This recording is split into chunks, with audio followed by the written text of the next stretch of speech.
J-E-T-S,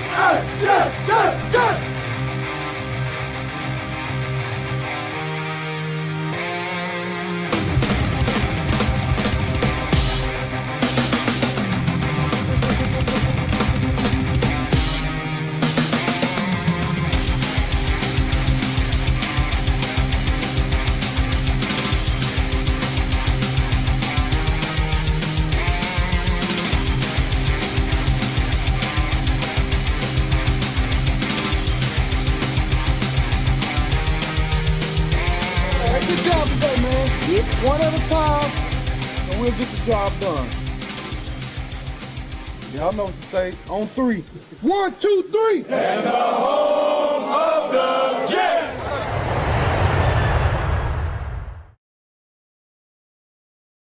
Good evening, everybody. Let's talk Jets. August 17th. You know the season is almost here when Jets fans are arguing. They're unhappy. We got injuries. We got players returning. We have it all. And Bubs, I can tell you, this may be the first time that you're not ready for a show. You're not going to be ready for my chaos tonight. Tyson, how's it going? Hopefully everyone in the chat's doing well. Yeah, all it took is one preseason game, and Jet fans are back in full force. You know, it's funny. This has been kind of a quiet offseason. It feels like there's a portion of the fan base that's just so down on the team, even on Twitter throughout the summer, throughout offseason, you know, OTAs and mini camp and things of that nature. Even during the draft season, it felt like there wasn't as much of those heated debates on Twitter, as much of the passionate things you see from the Jet fan all the time. And I think a lot of it had to do with we're so bruised and battered and beaten down coming off of last season, the 3 wins. I think a lot of fans kind of go into this year with such low expectations that there's a portion that's kind of like, I don't care enough to argue, don't care enough to talk about this team. I don't want to talk about this team, but that is the wrong assumption, because all it took is one preseason game, a loss nonetheless, although it doesn't matter, of course, win or lose, but the loss probably doesn't help either. Nope. And we got the fan base with pitchforks going after each other. We've got some pitchforks at the head coach already. All it took was one preseason game, and we're already fire Aaron Glenn. Who can we hire in January of 2026? So, yeah, Jets football is back. That's all I got to say. And preseason round number 2 coming up this Friday, so who knows what we're in store there as well. Yeah, we got a lot to cover. So we'll start with today's news, which is not good news, unfortunately, where running back Breece Hall, who had a funny slip up in the game on Friday night where he could have had a touchdown. The MetLife turf took him down. Today, hurts his leg. Everybody panics right at the bat. Groin sprain, I guess a groin strain, I think you're saying now at this point, and most likely back by week 1. Unfortunate for Breece. Also, the running back position now, Isaiah Davis is out. Breece Hall is out. Now Braylon Allen's the guy. But the injury bug's slowly starting to hit the Jets now. Yeah, the Breece Hall injury news was really scary at first. You get the tweet. I read the tweet from Samini first that said he went down non-contact. I'm thinking to myself, oh, my God. You know, you think of the list of New York Jets that could not go down. Like, I'm sure you could create a power rankings. Now, you don't want anybody to get hurt, but if you create a power rankings of the top Jets on this team that need to stay healthy, Breece Hall, Garrett, throw DeMario Davis in there. A few guys are near the top of that list of cannot get hurt or else the season gets completely derailed, and things would look completely different for this offense if it was a major injury. And of course, you fear the worst as a Jet fan. It was kind of the feelings I got last year when Fields went down and the first few minutes went by and all you heard was non-contact. He got up and you feared Achilles, you know, the non-contact injury, Rodgers, the flashbacks, all that stuff.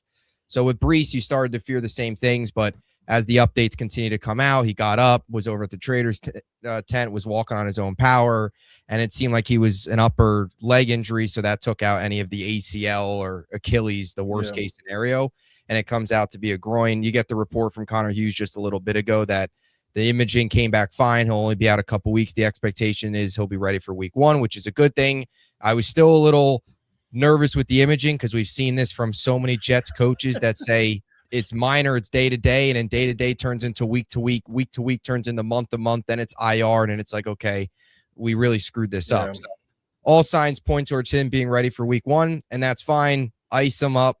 No need to play the next 2 preseason games. No need to be out there in training camp. Just get ready to go. Be out there in week 1 against Tennessee and make sure that you're ready to go there and healthy. So a little bit of a scare, but hopefully not the major. Yeah, but I also think you got to go out and sign a running back now because you saw really good things out of Braylon Allen, 31-yard touchdown run, but you don't want him to be your bell cow back the rest of the preseason. So with, Isaiah Davis down, bring in another running back. I know they have 2 other guys too, but it's like now Sam it's a matter of just you need bodies in camp at this point.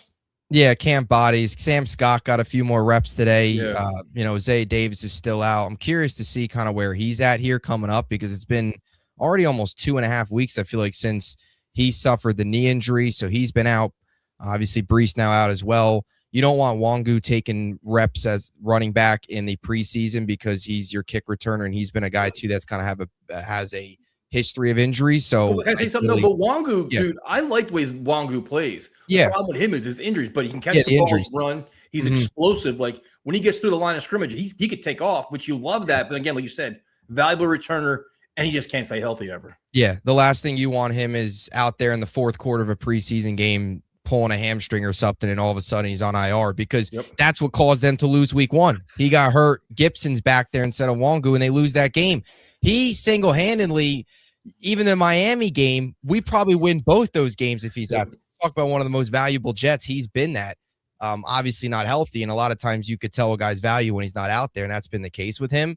But, yeah, they got Chip Trainum, Sam Scott, so they'll get some more reps. Yeah. Maybe find another camp body, like you mentioned, for the next couple of weeks just to take some of the rep share off of Braylon Allen so he doesn't have to have all the reps if you meet, in that set.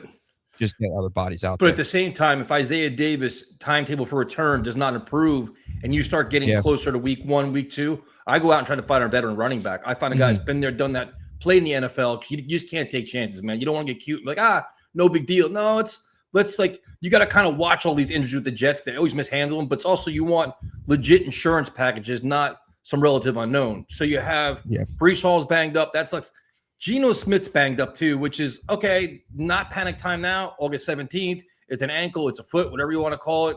Rich Cimini loves this kind of shit. So it's like, he's got a slight limp now. But now you're like, okay, he has that. Do you risk even playing him in a preseason game now at this point? Because it's like, I don't think you probably should. I mean, because you can't take that chance at this point, especially knowing what's behind them, which we'll talk about in a little bit. But Geno being banged up makes things a little bit interesting now. Yeah, I think it's probably very much day to day with the ankle. See how he feels coming out of practices this week. Like you mentioned, Cimini had that tweet today that he looks a little slow. A few other reporters too tweeted that, kind of mentioned that he looks a little, walking around a little gingerly, not 100% clearly. He also had a sleeve on his left ankle, so clearly dealing with something there. Obviously not healthy enough to go out there on Friday against Tampa, which is the right decision. If he's not feeling 100%, there's no need to throw him out there in a preseason game.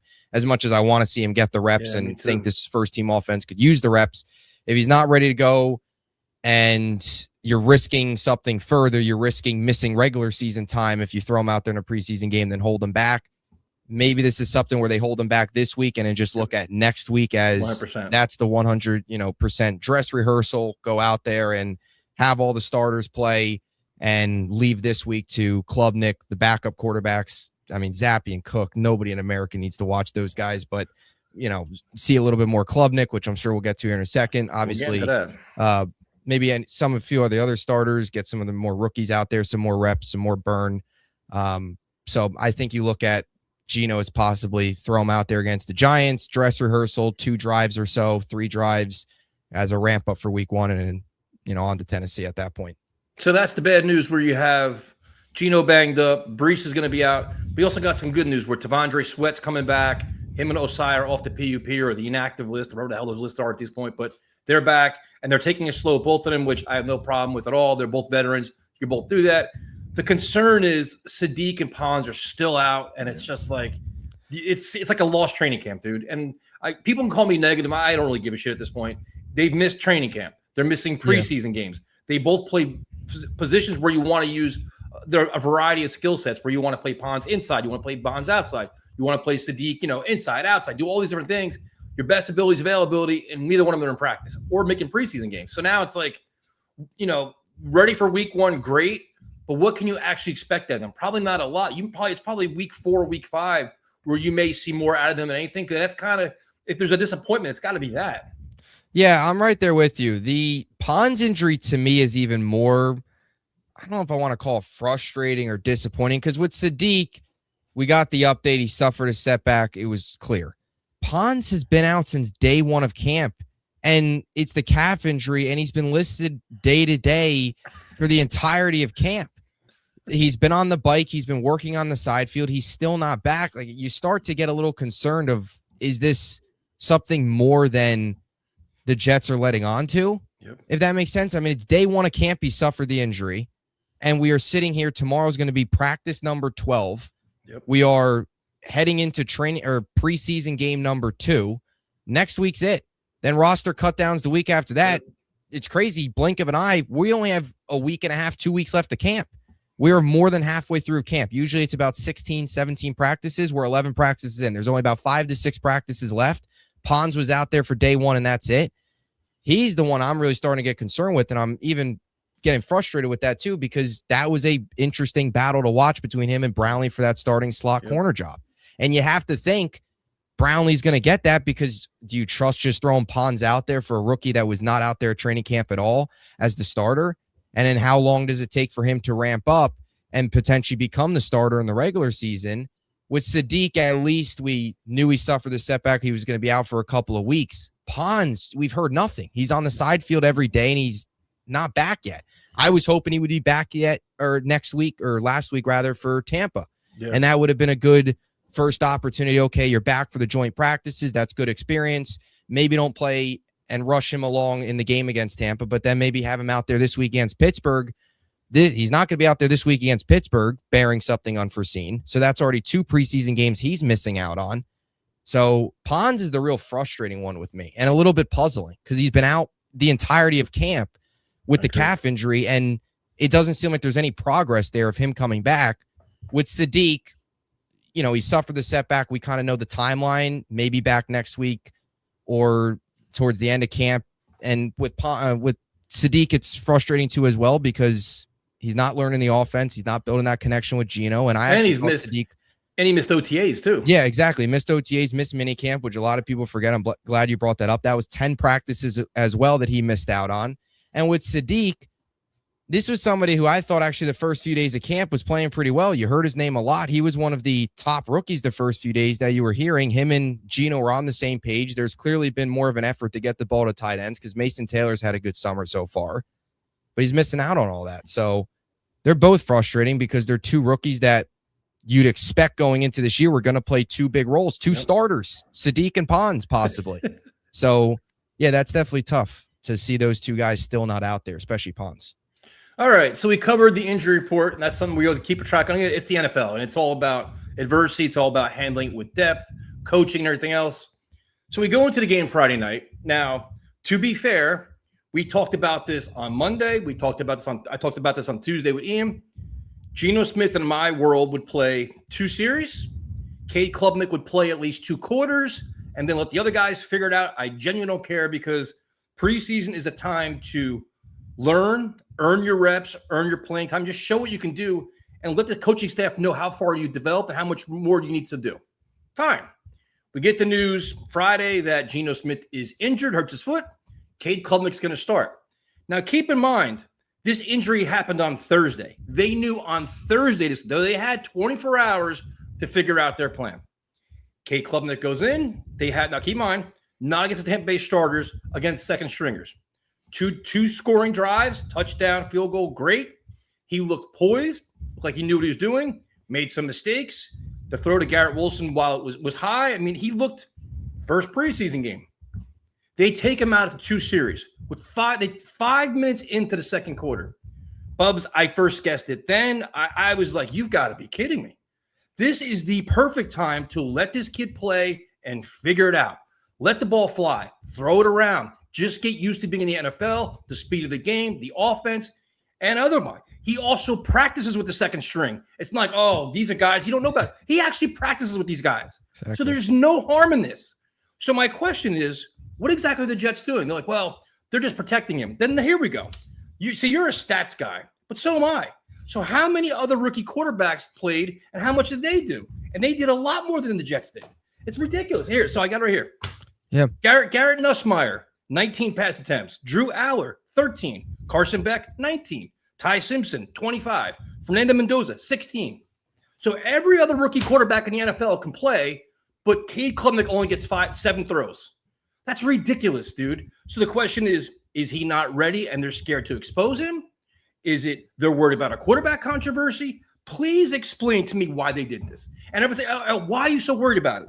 You only get 3 preseason games. And if Geno's healthy, Klubnik's not going to be playing the rest of the season. So you got to see what you have. Furthermore, if he's your backup quarterback and he can't play or he's not ready, you need to go sign somebody.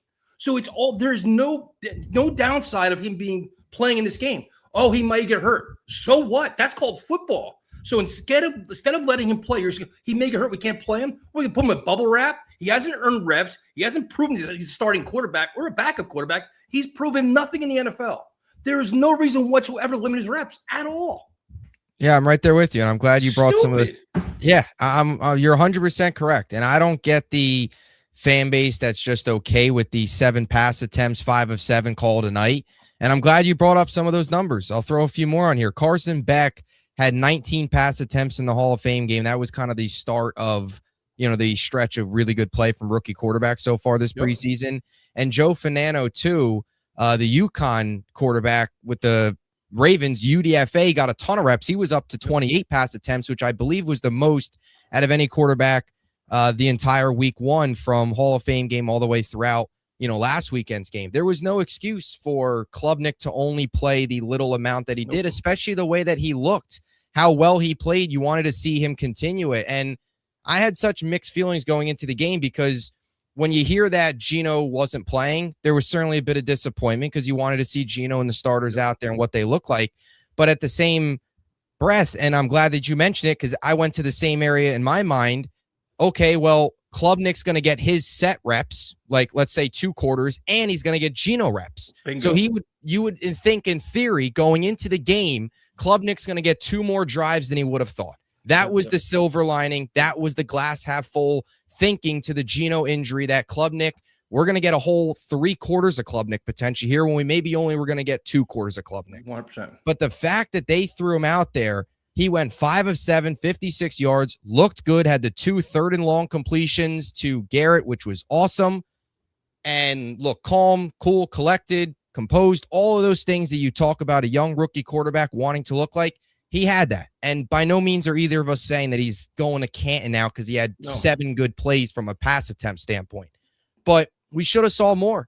There's no reason not to have him out there for another quarter or 2.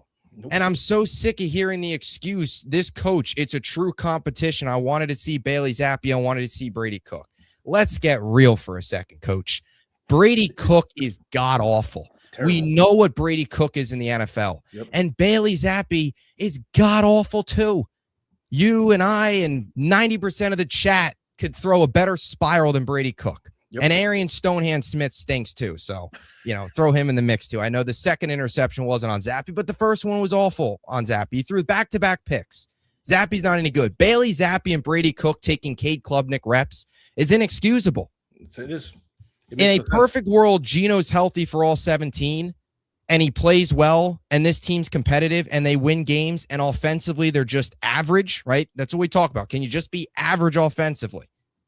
In a perfect world, Cade Klubnik doesn't have to see the field, and Geno plays well, and that means that the only time Cade Klubnik's going to see the field is now in the preseason. Bingo. This week, or last week, this week, and next week.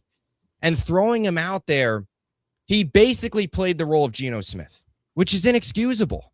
It just doesn't make any sense. But the other thing is, it doesn't make sense. Mm-hmm. It's like he had 7 throws, and it was like the next day. Like I know, like as content creators, you want to get all the views you can and subscribers. Oh, Cade Klubnik looks great. He shined. He looks excellent. Can we just be realistic for once? He looked okay. He looked poised. He also looked like he needs some help. He had the blown handoff to Breece Hall. I mean, like if that ball says and the ball says a little bit higher to Garrett Wilson, I'm like, they won't go off the field. And then the play, the second and goal, I think it was, not to cut you off, but there was the second and goal where he left the pocket way too early. That was another play. He took a sack, but it was his fault. He left the pocket. It's a work in progress. Yeah. So the thing is, it's a work in progress. He needs all the reps, and he could have very easily got him. But more importantly, you're trying to find out who your backup quarterback is because you need one. And if he's not on the roster, which he's not, you got to go find one. How do you find this out? By letting him play in the fucking game. It's as simple as that. This isn't rocket science. And I'm so tired of hearing, well, he earned it in practice. No, you don't earn reps in practice. You earn it on the playing field under the lights. Because how many times have we seen Jet players be good in practice and they go in the game and they shit the bed? Too many times. So Klubnik has to get the reps and prove he knows what he's doing. He didn't do that. He showed some things, but now it's like this Friday night, he's got to play at least a half, at least. And then the Jets got to say, okay, you know what? Something we knew back in January, they need a backup quarterback. We literally been talking about this the entire offseason. Bailey Zappi is awful. Shocker. Brady Cook is a practice squad quarterback. If best, probably shouldn't even be here anymore. So why are we playing this game? Like, I don't understand it. It's stupid to me. And the one thing I don't want to do is play Klubnik when he's not ready, because that's dumb. We've already done that in the past with quarterbacks. And I don't want to tank the season that Geno gets hurt. I don't want excuses for this coaching staff. I want this offense to run if Geno gets banged up, because, it's just enough's enough with incompetence. I'm right there with you. I'm sick and tired. We're all sick and tired of the losing, the waving the white flag, excuse this guy hurt. We couldn't. No, injuries happen. You've got to be prepared for them. We've seen this before with the Jets not being prepared from a backup quarterback perspective.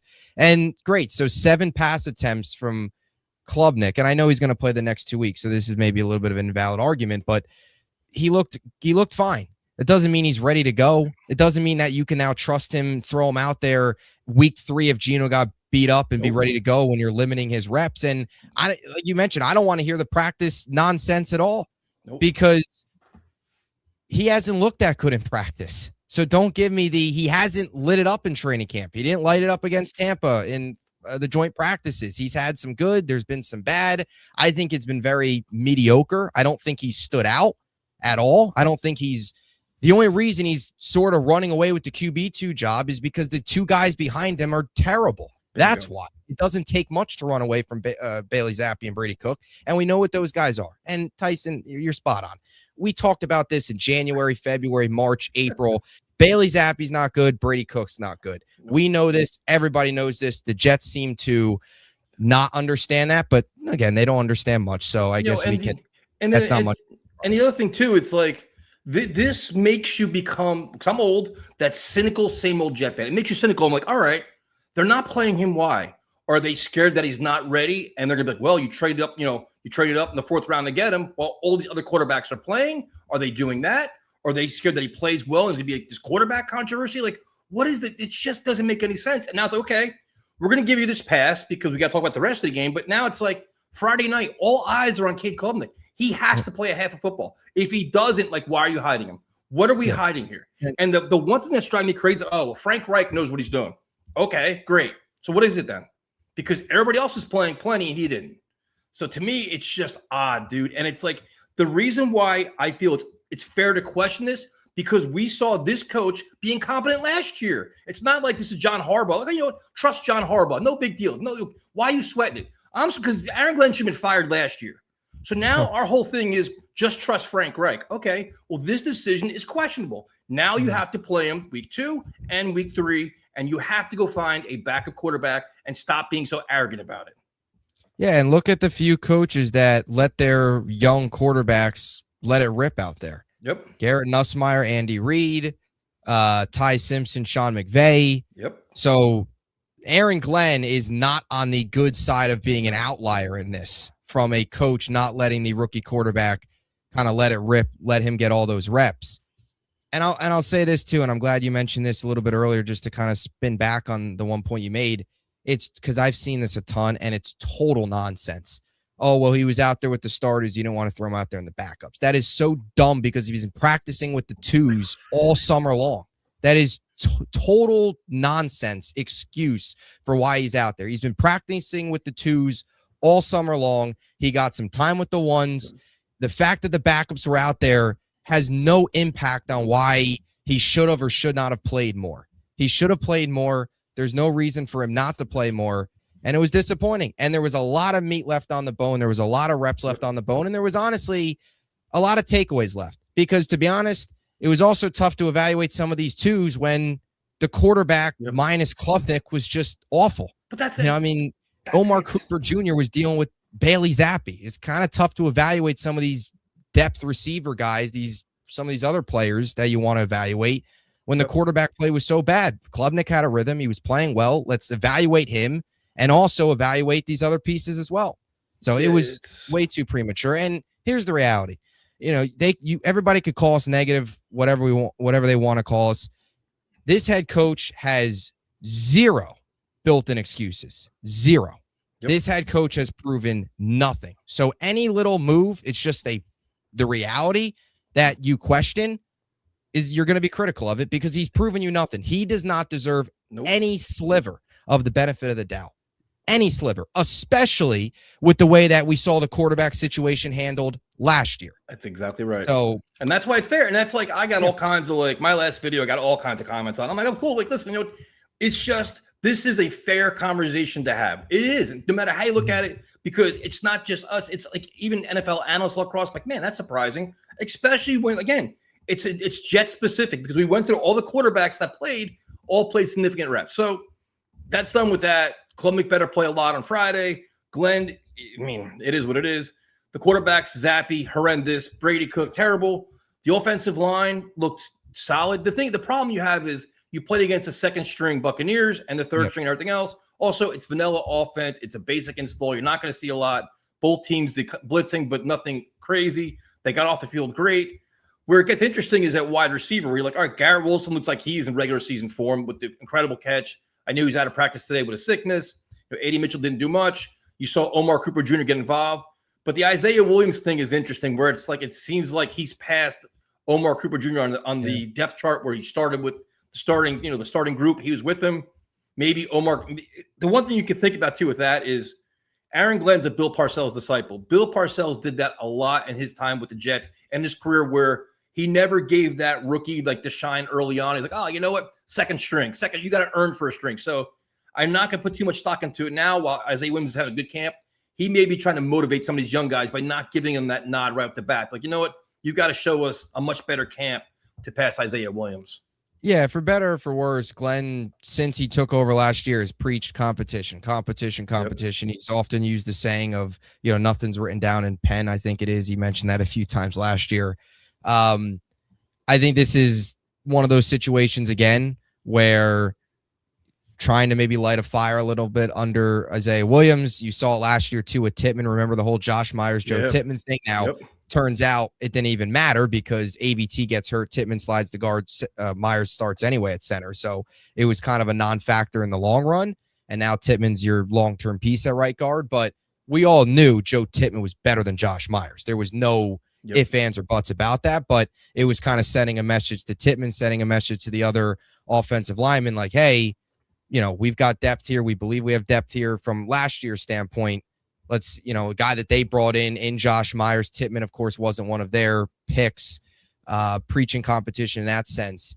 So it feels like it's one of those things again, but it's also, too, a credit to Isaiah Williams, who has totally emerged. I mean, I don't think Isaiah Williams would have been out there with the firsts if he was invisible so far this camp. So I think there is definitely something to Isaiah Williams and what he's done this summer and how much he's flashed. And you've heard Glenn talk about it a lot.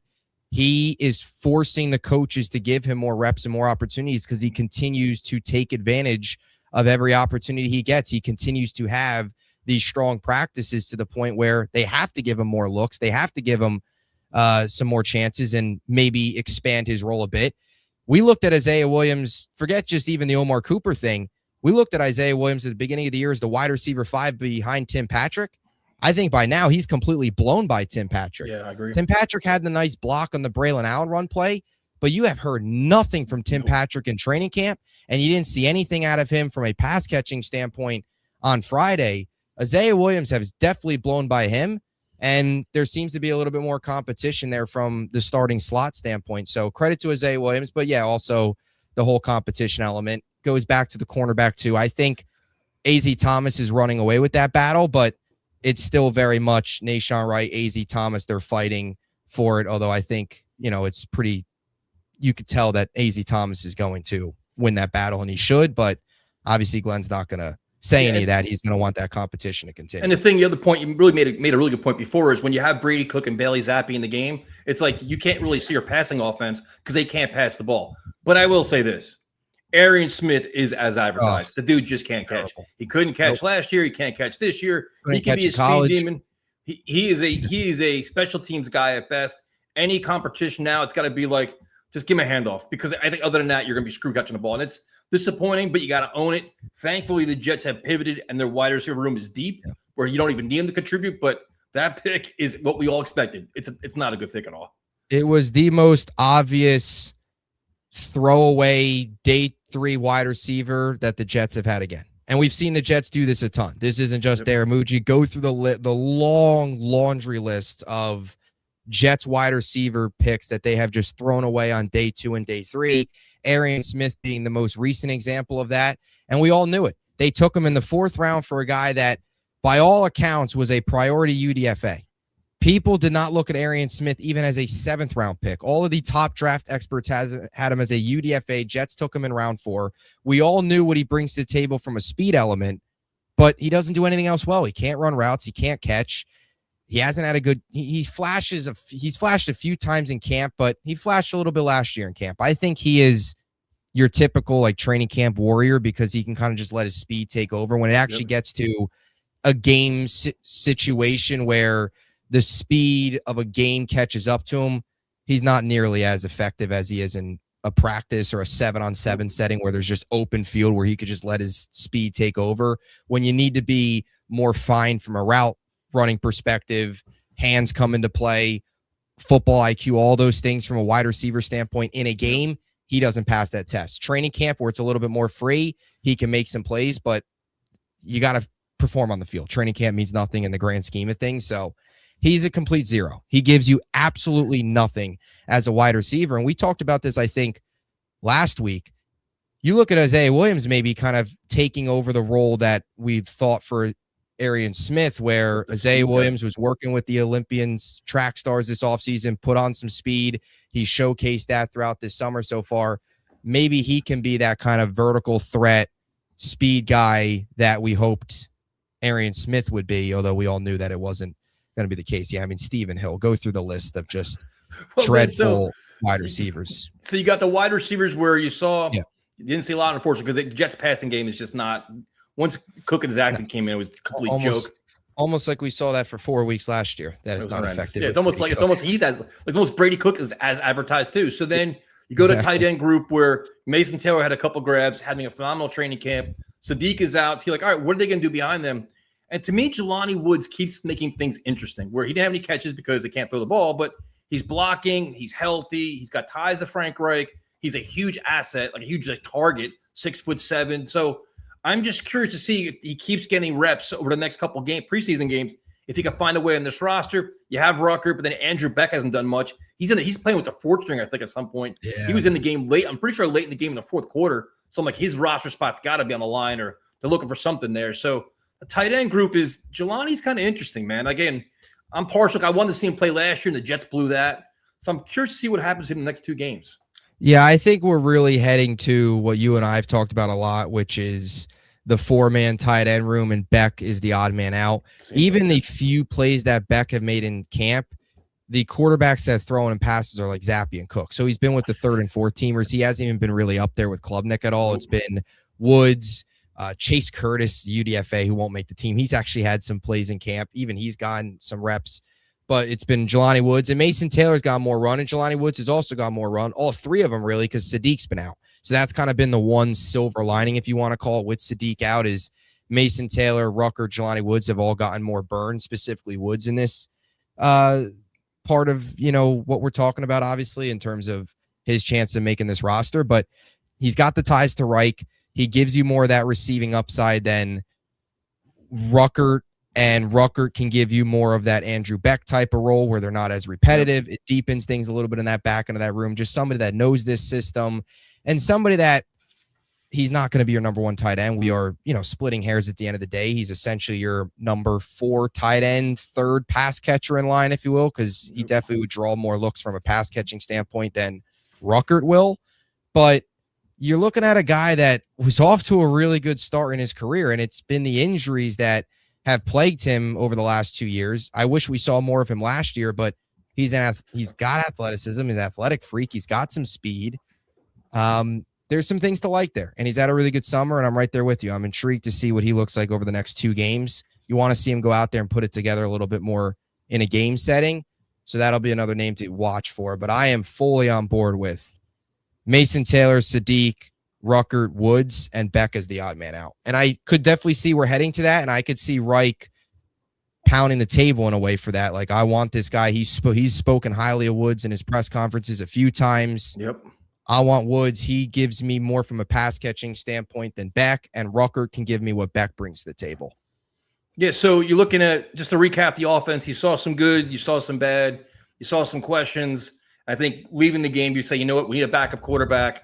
With Brees out, you definitely need another running back on the roster, just another body to get just not burn out Braylon Allen at this point and risk him getting extensive reps and trotting out guys that just can't carry the ball. Defense gets interesting because you had the debut of David Bailey, who is as advertised.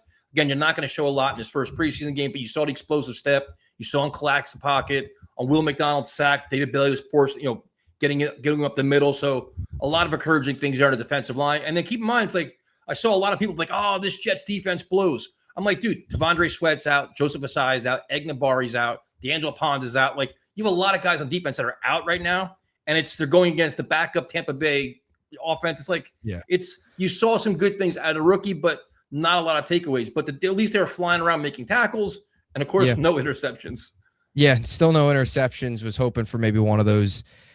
Yeah, the defense was fine. 2 drives. You didn't see anything too special from Glenn, but that's not going to be the case in the preseason. He's not going to unleash the defense on the third-string quarterback for Tampa and Connor Bazelak, and then Jalen Daniels, the UDFA out of Kansas. Browning didn't even play because he hurt his back during the joint practices. So it was down to the third and fourth-string quarterbacks for Tampa, and obviously all of their second and third teamers and so on and so forth.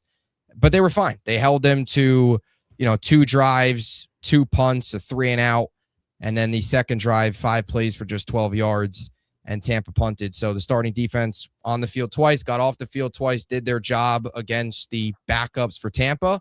I think there would be a concern of legitimate criticism if Tampa went down there and scored twice on them, but the defense did their job. They're not going to throw any exotic blitzes. Todd Bowles, who blitzes as more than anybody, didn't even throw any exotic blitzes because just teams don't do that in the preseason. They looked fine.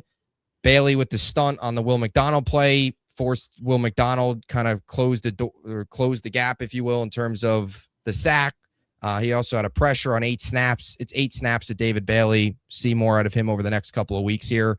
Good to see Will McDonald get in the column with a sack. Obviously somebody I think a lot of Jet fans keep close eye on him this year on what he brings to the table after a rough year last year. If he can have a bounce back season on top of what you get, and picking up his option too.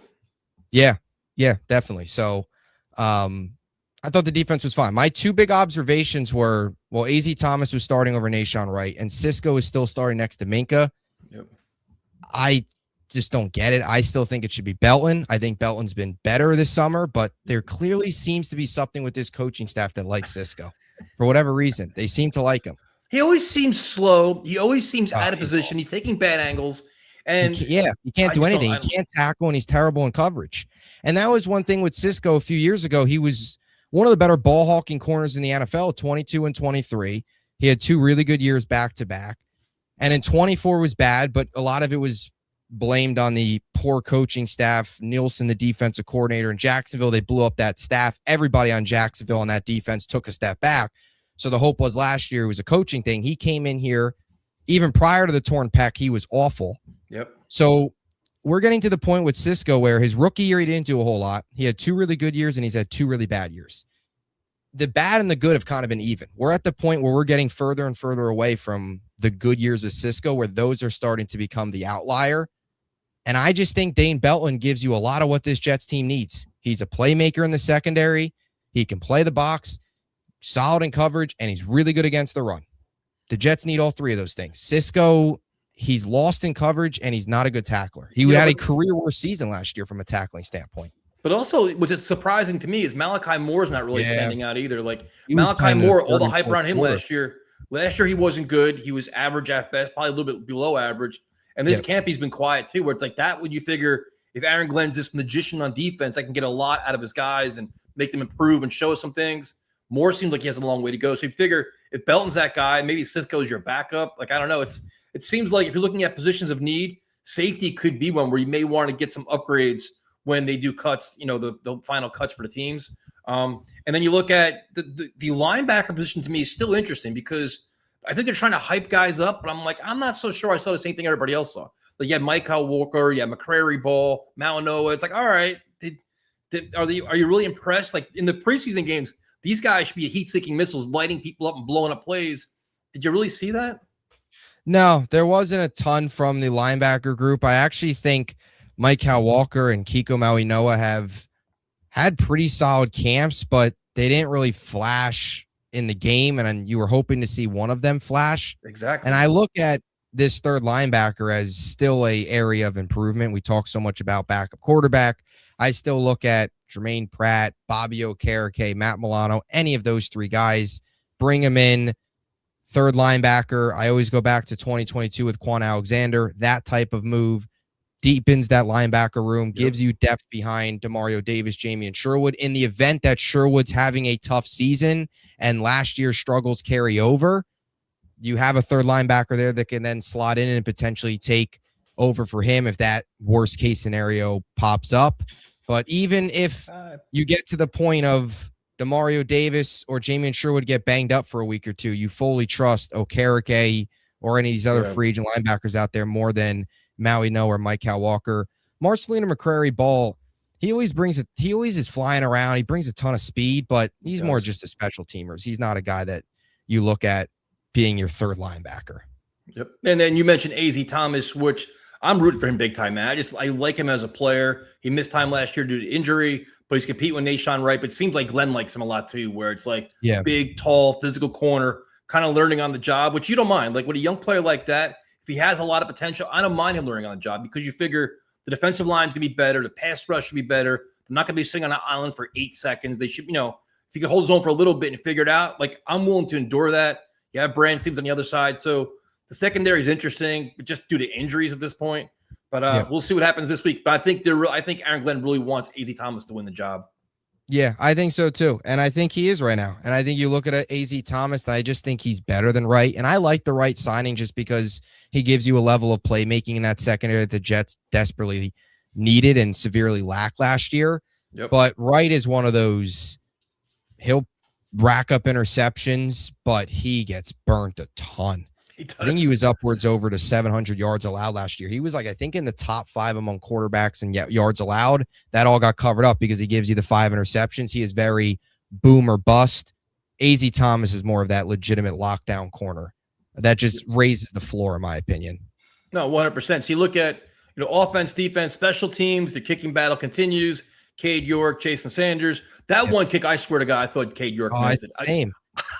I couldn't believe it. I was sitting there. It's funny. I was talking to my brother, and he was joking that he was going to miss it. And I'm like, 38 yards. It's inside 40. It's just outside of like chip shot range. 38 yards. You should be able to hit that. And I see it go over, and I'm like, oh my God, he missed it. And all of a sudden I see the refs saying it's good, and I was stunned. And they showed the other angle too, the angle of behind, like from the kicker's perspective, and it still looked off. So yeah, they need like ABS for the kickers, AFS, automated Google system. The one interesting player on special teams to me again this year is Jamal Pritchett, who his instant energy, he's explosive, he's dynamic. Again, you have Isaiah Williams. I understand that, but man, it's like if you ever wanted to platoon them or something or figure it out, like Pritchett just needs the ball in his hands. And this is another guy they didn't use last year either, which is like didn't make any sense to me. But dude, it's like it seems like you have something with him. But again, the Jets for the first time are stacked on special teams. But I like the way he plays the game. I know he caught like 1 or 2 passes in the game, but interesting player, man. Yeah, he's got very quiet feet. He's very shifty. He makes guys miss very easily.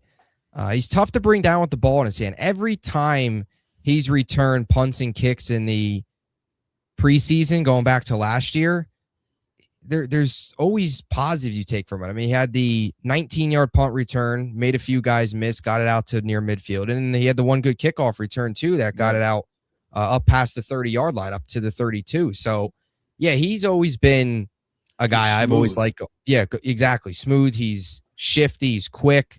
And I think he gives you more, too, from a wide receiver standpoint than Arian Smith does. Because he showcased in the limited opportunities he got, He can make some plays from a receiving standpoint, plus what he gives you as a returner. I just wish he was, I think his path would have to be carving out a role as a gunner. And I just don't see that. But yeah, too small, more so a receiver returner. But I've always liked Pritchett going back to last year. And I thought he should have made the team over Gibson last year. And we all did. We all talked about that last year too. Two more players we didn't mention. I forgot. One of the biggest stories of the game. And unfortunately, he's hurt though today. Maury Bamba, which was like, who is this guy and where did he come from? Because you have like players you want to watch during the game. You saw him make his first play.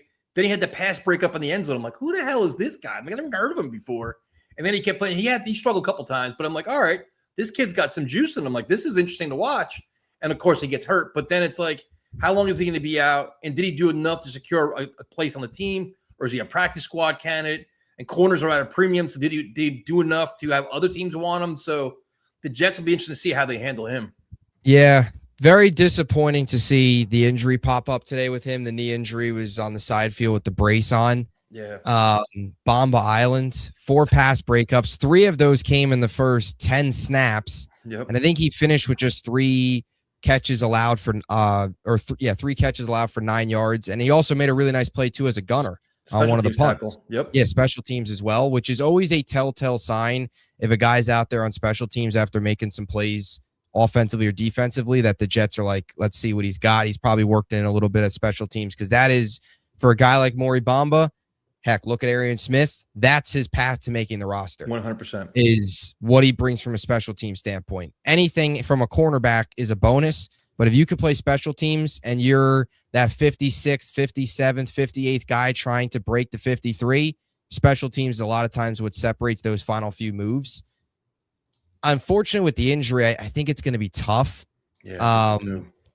There's always the roster gymnastics of maybe they place him on like IR so then they could keep him around, and then that opens the door for somebody else. And, they always could do that. You see that all the time with roster gymnastics where you have the 53, some of these guys that are, then they place them on IR, or they'll cut some guys, but then they'll be able to get them back. Like I remember a few years ago, they did it with Morstead. They got rid of him, but there was no risk of them losing him for whatever reason it was. I'm not sure the exact logistics of it, but maybe they could work out something like that from a roster gymnastic standpoint where, I don't know, place him on IR, have him, keep him. I know though, if you place him on IR, there is that, I think if you do it before cuts, if my memory serves correct, I could be off, then it could be shut down for the season.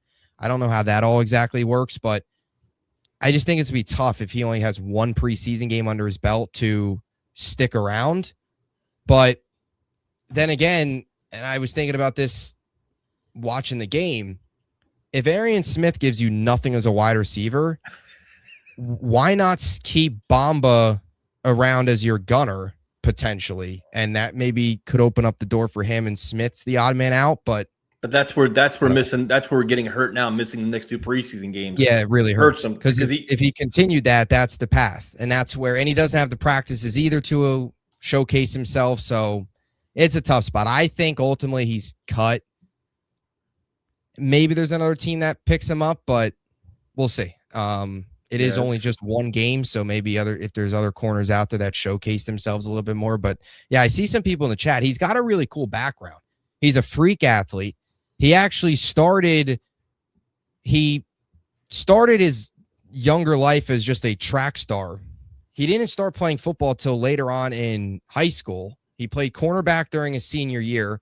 Then he switched to track. He played track at a D3 school and then moved to a school in Florida before going to BYU in 2022, where he spent 4 years there. Didn't play a whole lot, but freak athlete.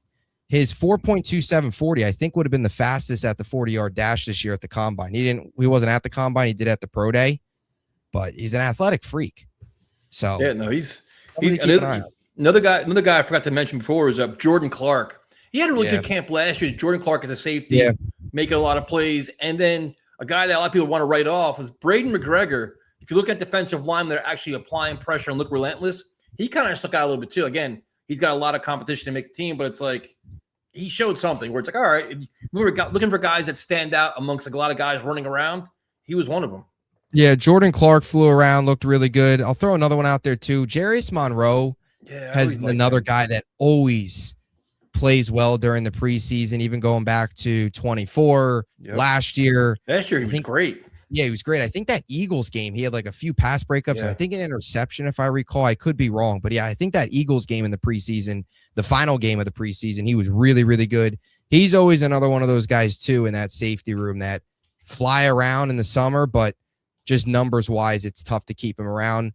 Somebody that you can maybe, stick on the practice squad, which they've been able to do the last few years. Well, Malachi Moore better get his ass in gear because he's having a rough camp, man. He's been awful, and he was playing into the third and fourth quarter, which is a bad look. And that one drive that they went down and scored on all of their third and fourth teamers, he was out there on the field for. Really bad look for Malachi Moore. Maybe. So, I mean, it's been between him and Arian Smith, the rookie class beyond day one last year is taking a hit, I guess. It's taking a hit for sure. Yeah, because, they were both day three, actually. Day three is taking a hit. I mean, Barron's already a lost cause. Arian Smith's been terrible. Malachi Moore's having a really bad summer. And Maui Noah isn't necessarily somebody, too, that I think you view in a very positive light. So, first draft for Muji, I think you can maybe look at day three and just say he lit a few picks on fire. Oh, yeah, look at his overall first year in general with his free agency class. His free agent class wasn't good either. That was a complete disaster too. So it's like, but he made up for it with really good trades. And then this year's draft, and he's learning on the job. He's getting help by Spielman, whatever else. So first preseason game is in the books. Again, you saw some good, you saw some bad. They lost. Don't care about that. But now it's like going into Friday night. Like you want to see a lot of improvement. You want to see much better offense. You want to see what guys are back. Like what happens to Gino defensively? Can they get an interception and be nice? But it's a weird time with Gino being hurt, dude. Because now I'm like, it's just, I don't know, man. It just makes you uncomfortable now. It's like you hope Klubnik can do something, but this is why you wanted that veteran quarterback all throughout the offseason. Yeah, and we're at the point now, too, with a veteran where it's going to be tough for them to learn the system and be ready to go right away. Unless if it's that. You still got a month, man. They've got some time if they go out and bring one in now, but I'm saying if they let the rest of these 2 weeks of camp go, preseason go, and then they sign one after the 53, after the final cuts, then the 53 comes out, then they sign one where you only have a week out. That's where you get some of those concerns of, are they ready to go early in the season? Unless if it's that Dalton type where they've already, he's already had the cross paths with Wright going back to Carolina. What pisses you off about that is they could have made the trade. Like the guys they want to get now, they could have gotten the offseason without giving up compensation or waiting until late August. But that was the whole thing. Where'd the plan go? The plan was what's the plan? What am I talking about? Plan. There's never a plan with this team. The quarterback, at least. Especially, definitely. I mean, there clearly wasn't a plan for Klubnik on Friday. The plan was 2 veterans, Klubnik, similar to, we say it so many times, what the Giants did a year ago. Not exactly apples to apples because Klubnik's not a first-round pick, but a rookie and 2 veterans. And you have Zappy, who they signed to a futures back in the early part of the offseason, Cook, Gino, and Klubnik. That's not anywhere, I think, where we thought we were headed. Yeah, and the funny thing is, it's like I'll let it go. I don't want to keep dwelling on this Klubnik thing, and though it's pissing me off to no end. But it's like the media game that passed today too. Like, to my question would have been like, now they had all weekend to think about it. Can you explain the reason why Klubnik only played so little with any kind of logic behind it? And then what's the expectation now with a banged up Gino? What is he going to do on Friday night? Like, that's a fair question to ask. Like, it's fucking like, it's just, these are things, and it's just, I don't know. Something I've noticed, and I've actually praised Glenn for the way he's handled the media so far in year 2. Something I've noticed, though, which is a bad thing if things go wrong this year, just talking about, asking about Klubnik, he is using the I got to watch the tape line a lot more than he did last year. And he used it a lot last year, but I don't remember him using it during camp. He's got to watch the tape from practice. He's done that like 5 times. Oh, what did you see out of Bailey today? Anybody with 2 eyeballs would say, he was great. I got to watch the tape. He's done that a ton. And it's practice. Watch the tape. Yeah, I think he realized he over talked last year, and then we all remembered everything he said, and it blew up in his face.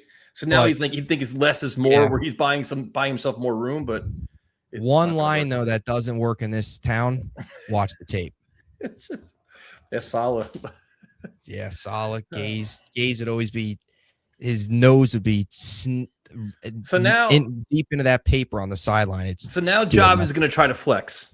Tyson, you were mad at me for not reacting strongly to Sweat being out. And look, 1 week passes, and he's now on the field. Sometimes just wait.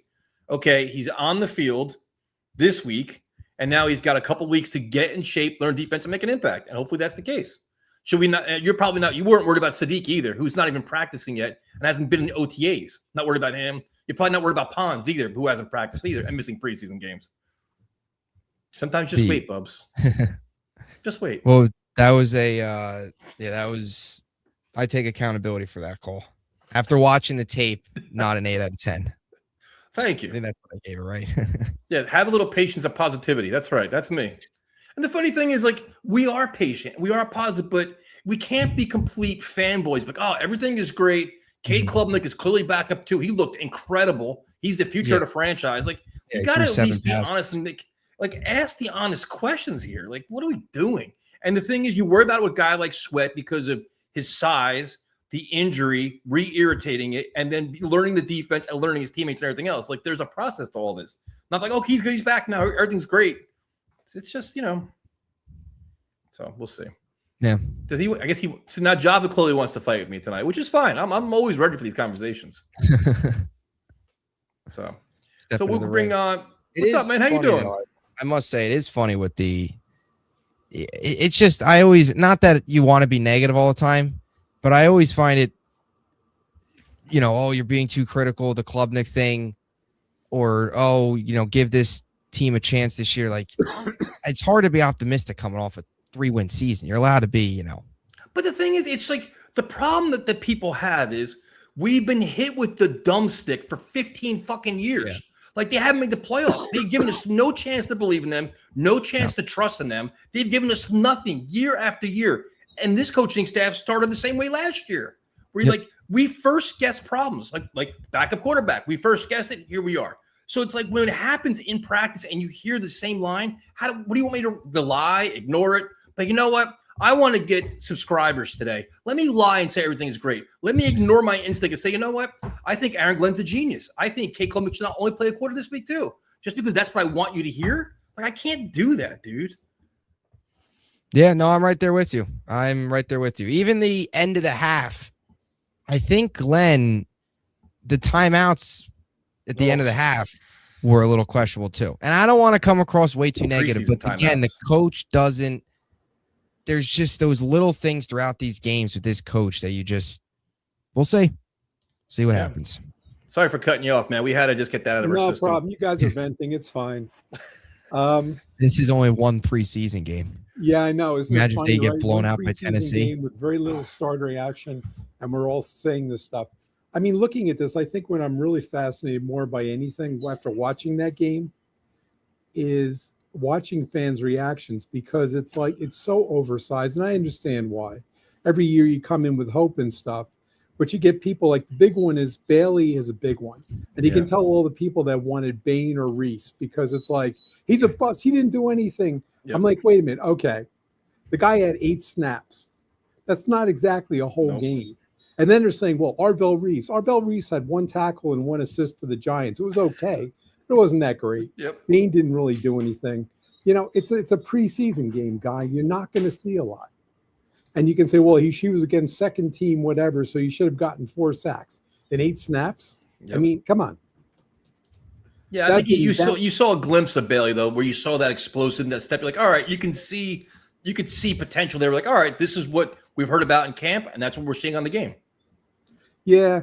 And I mean, watching the whole thing, and it's like, guys, it's the first preseason game. They didn't play the starters that much. You can't take too much out of it. I mean, the things, you can see things there. We didn't see Mitchell. Where the hell was he? He was nowhere. Nope. That was an interesting one. He's not hurt, but he didn't do anything. All the players, the things that you're not seeing are more important, I think, than the things you did see. Yep. Cisco looked like garbage. I can't. Oh, yeah, he got an interception in practice. Come on, guys. Yeah, Chino throw sailed and he caught it. I mean, we've got all these issues. There's a lot of issues here. And one of the things that concerns me, like you guys, I don't understand why Glenn pulled Klubnik. Or rather, I do know why. Because he's a typical defensive coach, and they play afraid. This is what Salah does. Glenn has an opportunity here by letting starters play. They can really be ready when they go into the season, and they'll wipe the shit out of the Titans, because Salah does not play as starters in any kind of numbers in preseason. But then if Frank Reich is the CEO of the offense and is his Kate Klubnik, it's his guy because they trade up to get him, wouldn't he say, "Hey, listen, man, we need more than 2 series. Let's give him some more playing time"? Because that's what's more concerning to me. Is like, as Frank Reich signed off to do, like, you know what, this works for me. That's where it gets. It just seems odd to me, man. Where I don't know what happened. More. I mean, my guess would be that it was Glenn. It wasn't so much, but I may be wrong. That Reich wasn't the one saying don't play him. It's so weird. Because these guys. The other thing about them, they're players. They understand that. They understand the value of preseason. When they played, players played preseason a lot more. Yep. I mean, it's not like even when it was back in the day when all the starters played all the preseason games. Yeah, but it's not like Kate Klubnik was facing the Tampa Bay starters. He was facing their second string to begin with, and then the third stringer. So it wasn't like you're throwing them to the dogs. There's a theory about that I don't hold by, which is that's dangerous because you got guys that are desperate to make the team and they're going to do something stupid to try to make a name for themselves and hurt them. You know what bothers me though? This is what bothers me, and now you got me started again. The problem I have is you can't earn playing time in practice because you're not getting hit in practice. You're getting touched. You have no fear of getting lit up. If you get lit up in a game, how do you take the hit? How do you recover from it? How do you handle adversity? How do you handle pressure? Now you find that out by playing in a game. If you've ever watched, watch what happens when a quarterback's been injured and they come back in the game, right? Now they've been practicing. Yep. And they come back in there and you can see it. They get happy feet because they have not been under that pressure. 100%. When you've got a 350-pound monster about ready to slam you into the turf, that's not a very pleasant sight. I mean, anybody, it's rational. You lose, so you have to be there. And that's the thing. I agree totally. I mean, I think with Klubnik, but I think that was their natural reaction. Some are saying, well, Geno was hurt, so they're worried about if Klubnik gets hurt, then we don't have a quarterback. You can't coach scared. You can't. No, you can't. And that's the thing. And it is really true. I mean, if you look at it, the other rookie quarterbacks, they got a lot of time out there. And look at who their head coaches are. They're all offensive head coaches. And offensive head coaches don't think the same way defensive ones do. There's a conservatism there that's always driven me nuts. But doesn't, and like, if you're thinking, this is where I started really going down like my rabbit hole. I'm like, all right, if they're handling Klubnik like this, which is after 1 week a little bit debatable, I'm like, imagine giving this guy a first-round pick. What he's going to do with him like next year? I'm like, this is like, that's where it's like, all right, this is kind of his first test because they blew with Justin Fields last year. Tyrod Taylor was a veteran. Brady Cook was terrible. So, all right, fine. This is your first developmental quarterback that you're catering, you're nurturing, you're developing, you're mentoring, and letting him play. Your early intro to this is not encouraging, which you can make up for it this weekend. But then I'm thinking about what about next year with the first-round pick? Yeah, I mean, the problem comes in here. I mean, and obviously, my opinion has always been is that, with a quarterback, I don't even think first round guys that are picked in the first round of the draft are necessarily ready to start. I think, I was kind of surprised that the Raiders are probably not going to start Mendoza because I figured that would be a natural that they would do that. Yep. I don't even think he was ready, to be honest with you. Give him a chance, let him watch the game, get into the game, let him do things, and then let him, if later on, if they look good, get him in the game. Because again, too many quarterbacks have been rushed in and you get killed. I agree. There's a bunch there. The other thing is when you saw a lot of times with some of the offensive coordinators, you get a rookie in the first round, and they're automatically throwing their whole bloody playbook at him. Someone was commenting on the radio, and I thought it was a very good comment, that you can't throw the whole playbook. And they basically said that that's what LaFleur did with Wilson. Now, Wilson I'm not saying he was a great quarterback, but you know what? LaFleur is one of these idea guys with all these great plays. And he worked well. He made work in L.A. because you had Matt Stafford there who's seen everything under the sun. But you've got a rookie who's come out of a college system that probably was a spread offense. Yeah. And you're throwing all these sophisticated looks at him. And one of the things I will say is that Reich, and again, it's a preseason game. They never use full offenses anyhow. But he made it where he made him look good out there. where he put him in a thing to succeed. Right. He didn't test him. He did not try anything But exotic. they had a day. Gino was hurt on Wednesday. So they knew Thursday that, all right, we got to pivot on our plan. We can change. Like, it's like, wait, they had their 2 starter series. Okay, fine. We got to pivot now and adjust because now we have an opportunity to give Cade more reps and whatever else. So add 2 more series into it. It's not like like I said, I mean, they could have let him play the whole half. And then Glenn's explanation, we wanted to give him all equal time. What the hell are you doing? You've got a guy that you drafted. Okay, they drafted him in the 4th round, agreed, but he's still a quarterback. He's still better than what you got, right? Yep. And they're already looking like they're heading for him being the number 2 quarterback. If that's the case, you better get him experience. And what the hell is this with equal time? Equal time for Brady Cook? He's for terrible. Zappy? Let him play the half, and then the other guys can take the 3rd and 4th quarter. I don't care. And who cares about the 4th quarter? By the 3rd quarter, I turned it off after it because it was just not worth watching. There wasn't much in there. But the point is, you could have done that. And it's like, that really bothered me. I mean, a lot of people were saying, don't make such a big deal. It's the first game, blah, blah, blah. Okay. But you know what? Let's see what happens the next one. Because even if Geno Smith is not playing in the second game, then they should let Klubnik play at least the half because it's valuable game experience. I wouldn't even play. It's with Geno, like Bub said before, with Geno on a banged up ankle, I let him sit this week and play him in the final preseason game. Bingo. And I hope they play the starters at half, but they probably won't. They probably won't. I don't know if the Giants are even going to play the starters. It'd be fun if they did, but I mean, you've got to give them game experience. This is the thing, and you've got to have starters. We've got a team that's significantly new people. I mean, the offensive line, fortunately, they played together before. So this isn't like past years were like salad. You remember when he had them playing musical chairs? Yep. Kept rotating left side, right side. They were playing they thought this was really clever. And they came together in the start of the season, and they looked like an uncoordinated bunch of mess. They're not going to have that. So we've got that with the offensive line, but we've got enough new players that they need time together. They really do. The first team guys have to be out there. Just briefly, my other big concern, I am not happy with the middle of the field. They look like shit. They had a 3rd-string quarterback in there with Tampa, and he was throwing the ball right into the middle of the field. And safety position and the linebackers. Nobody was there. Nope. Which means your linebackers, you don't have coverage from the linebackers, and the safeties weren't there either. And that's really concerning. I mean, they're going to kill you. Tight ends coming across the middle. We've always had trouble with that. Yeah. Tight ends and running backs. They struggle with this both. This may be where if they can figure out who their safeties are, this may be where you have a 3 safety because I can't see the linebackers we have covering. That's worrisome because other teams will pick that up and pick you apart. So I mean, overall with the game, I'm not putting too much weight on it. Nope. I am deliberately saying, if somebody's having a good preseason, that's great. They're going to use that to determine them playing. I'm not going to sit there and say we're going to have a great season because you don't know until you get in the season. And I've seen some improvement. Like I said, I mean, it looks like Klubnik improved from everything I can tell from early on to OTAs through here, from what the beat writers have written and stuff. It looked like he really, really, has improved. But he's got a ways to go. He's not going to be a starting quarterback, as some people want to say. He's not. Give him a chance. Let him develop.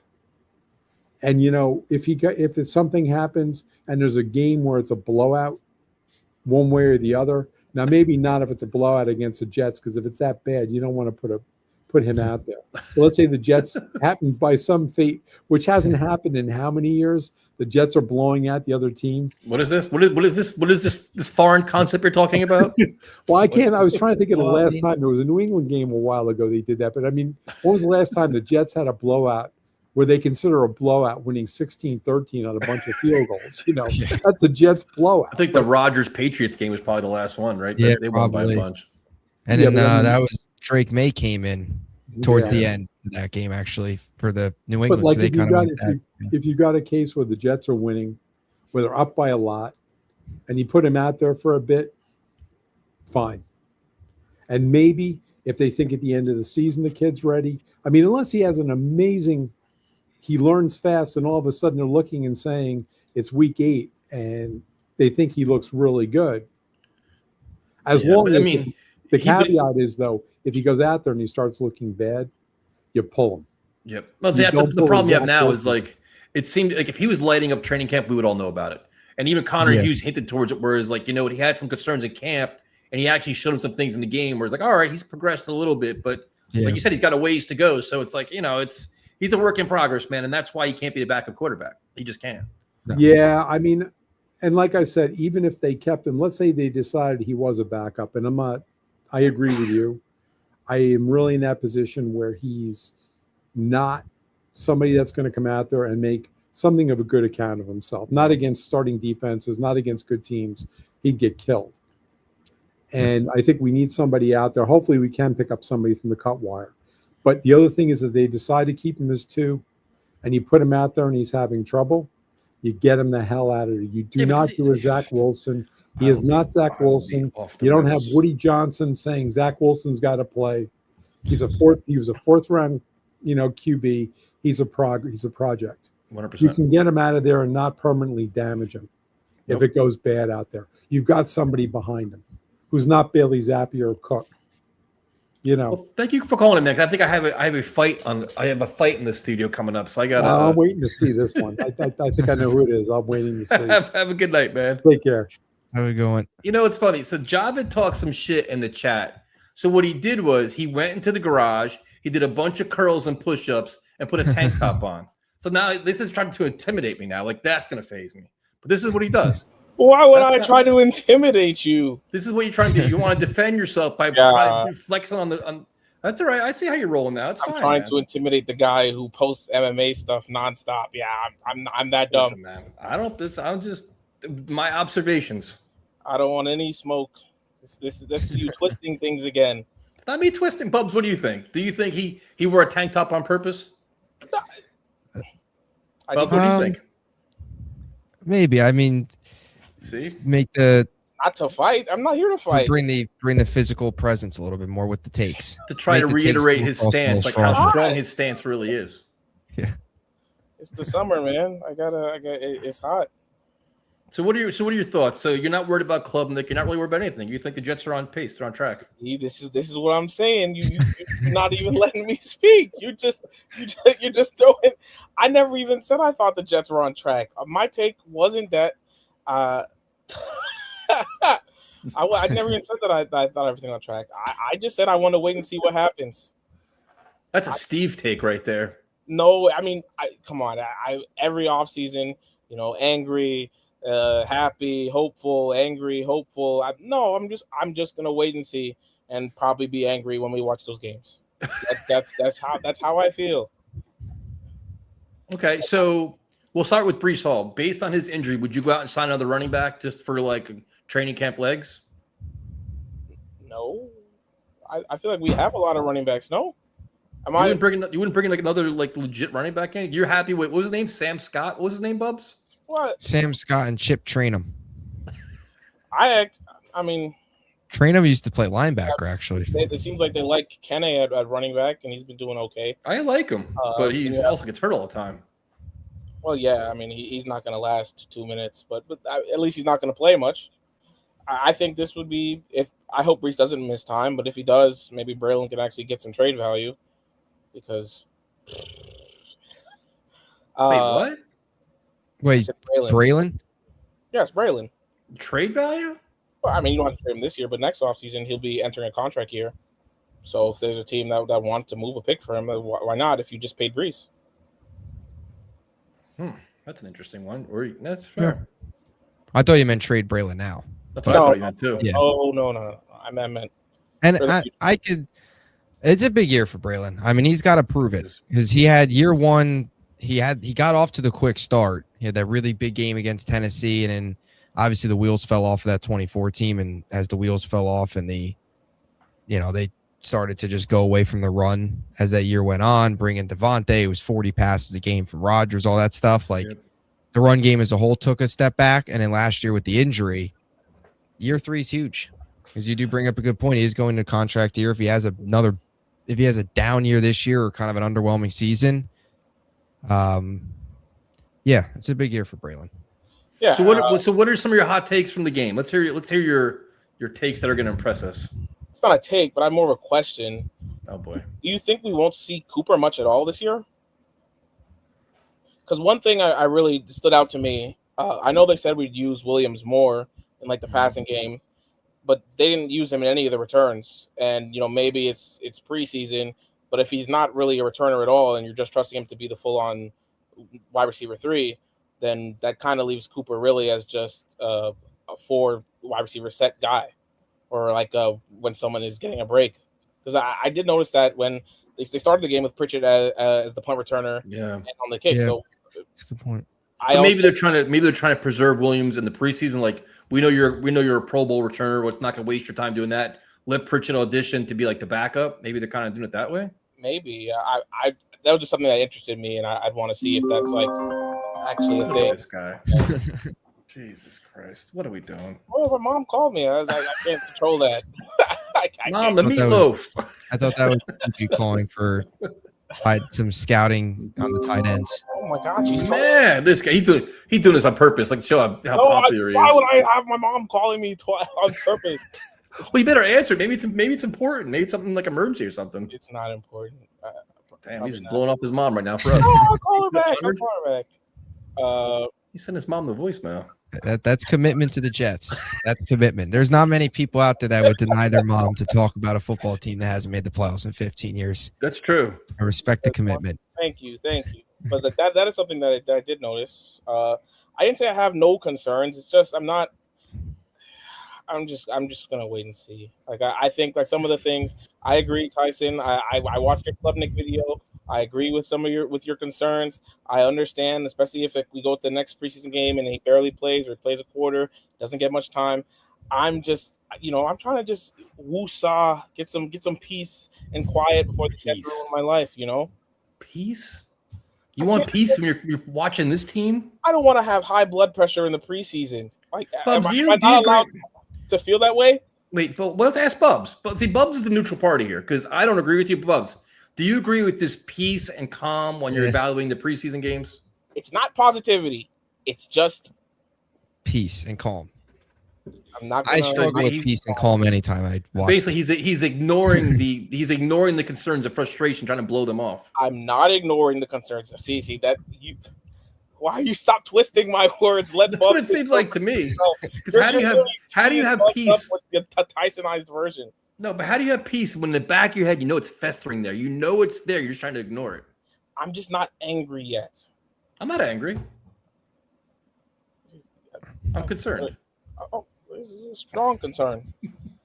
But see, because somebody's got to point these things out. I can't be like, "Whoa, Kate Klubnik's a genius and Aaron Glenn's great and they're handling everything perfect." I'm not one to be super over the top about his performance. I thought, his best play. It's actually funny. Before the game, my brothers asked me what I wanted to see from Klubnik, and I was saying, just make good decisions, don't get Garrett Wilson killed, and that throw. I literally was like, no, don't. When I saw Garrett go up for it, I was like, oh my God. No, I'm not. I wasn't like in love with Klubnik's performance. I'm not one of the people telling you he's the next Tom Brady, all that stuff. I've always been, I'm still team draft a quarterback next year, no matter what he does. So, Gino, I hope you play all 17. That's where I'm at. So, are you doing yoga now? No, I did go to the gym though. That's why. So he got his anger out in the gym. He came here all calm and just giving us these Steve-like answers. Oh, stop! Why are you guys? I mean, there's nothing wrong. Hey, Carl Steve is a legend. I just, I don't know. My first show that I ever watched was the Steve Victory Monday after the Rams game. So that broke me. Well, it's funny because I saw somebody in the chat. I'm not sure who it was. Says Steve hasn't called in 2 years. And it's funny because he only calls in when the Jets win, and it feels like they haven't won in 2 years. Or when he gets his interview, he wants to do his own private interviews. Yeah, the interview, or when the Jets win, the Jets don't win, so there's just no Steve calls. He's busy now. He's busy dropping weight and working out. I was gonna say, kind of. Steve is a legend. Javed, what are you smoking? I didn't say anything. I called him a legend, didn't I? He said. I guess Armand's disputing. I think Steve's a legend too. He's a legendary caller. I'm just saying Tyson wasn't complimenting me when he compared my takes to Steve's. So I mean, because you know what this is, but this is a learning opportunity for Bubs too. Because Bubs has got to hold you accountable, and when it's bad, it's bad. He's just got to say it. We have we're one big happy family here today. But I was going to say one thing I didn't love. If you want here's some concerns. The red zone inside the 10 like offense that we had that first drive where we stalled. Nothing changed on that front. I didn't like that at all. I think even one of the plays, Garrett Wilson didn't even run a route, and I don't understand how you could design a play where your best player, like they snap the ball and he just stands and looks at the quarterback, and then that's his route. I don't get that. That was not encouraging to see what we did in the red zone. I'll just say that. But that could be preseason play calling. They don't want to because the one benefit the Jets have right now is the element of surprise where nobody knows what to expect out of Frank Reich and Aaron Glenn. So the Garrett Wilson no route play, just burn it. Don't run it again. Yeah, don't run that. Yeah, that's their masterpiece. You remember last year against the Falcons? I don't know why this just popped up in my head. Bad memory. The back-to-back slants that they ran with Mechie on like the 5-yard line, he dropped both of them. Dropped both of them. Yeah. I remember that. I'd rather see you run slants than have him just turn and stand and look at the quarterback. It was press coverage too. Like the guy is pressed up against Garrett, and then he snap it and he just turns and faces Klubnik. I don't understand it. I just tuned in. Is Java getting roasted for bad takes? A bad take is when you don't agree with Tyson. That's so not true. I never. It's not true. We just call you out on. We want to make sure we just discuss them. I don't. I'm just saying. Bubs hears them. See what happens is Bub hears them and he has to process them and like this. But I know with you, when I hear them, I start getting like my nerves start getting like my arms start shaking. I'm like, I've heard that before. I'm surprised you didn't ask me about the tight ends. That first play that was really schemed well. You know, say a positive play to Mason Taylor. You know, there you go. They got to do that more. Leak him out. That's what they used to do with Kittle all the time. But if you said that on this show, then they say you don't know football and you're crazy. And then you make a whole Twitter thread breaking it down, and Tyson and PT don't even bother to check it.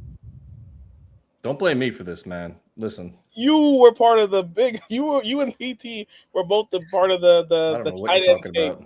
The Kittle take. You guys missed. You said Kittle wasn't a good tight end. I just kind of argued with you. Doing it. All I said was Shanahan schemes him open, and you guys changed it to me saying he's not a good tight end. Bubs, this is what I'm saying. He twists my words, and then he tees it up to you, so then you can just take what he said.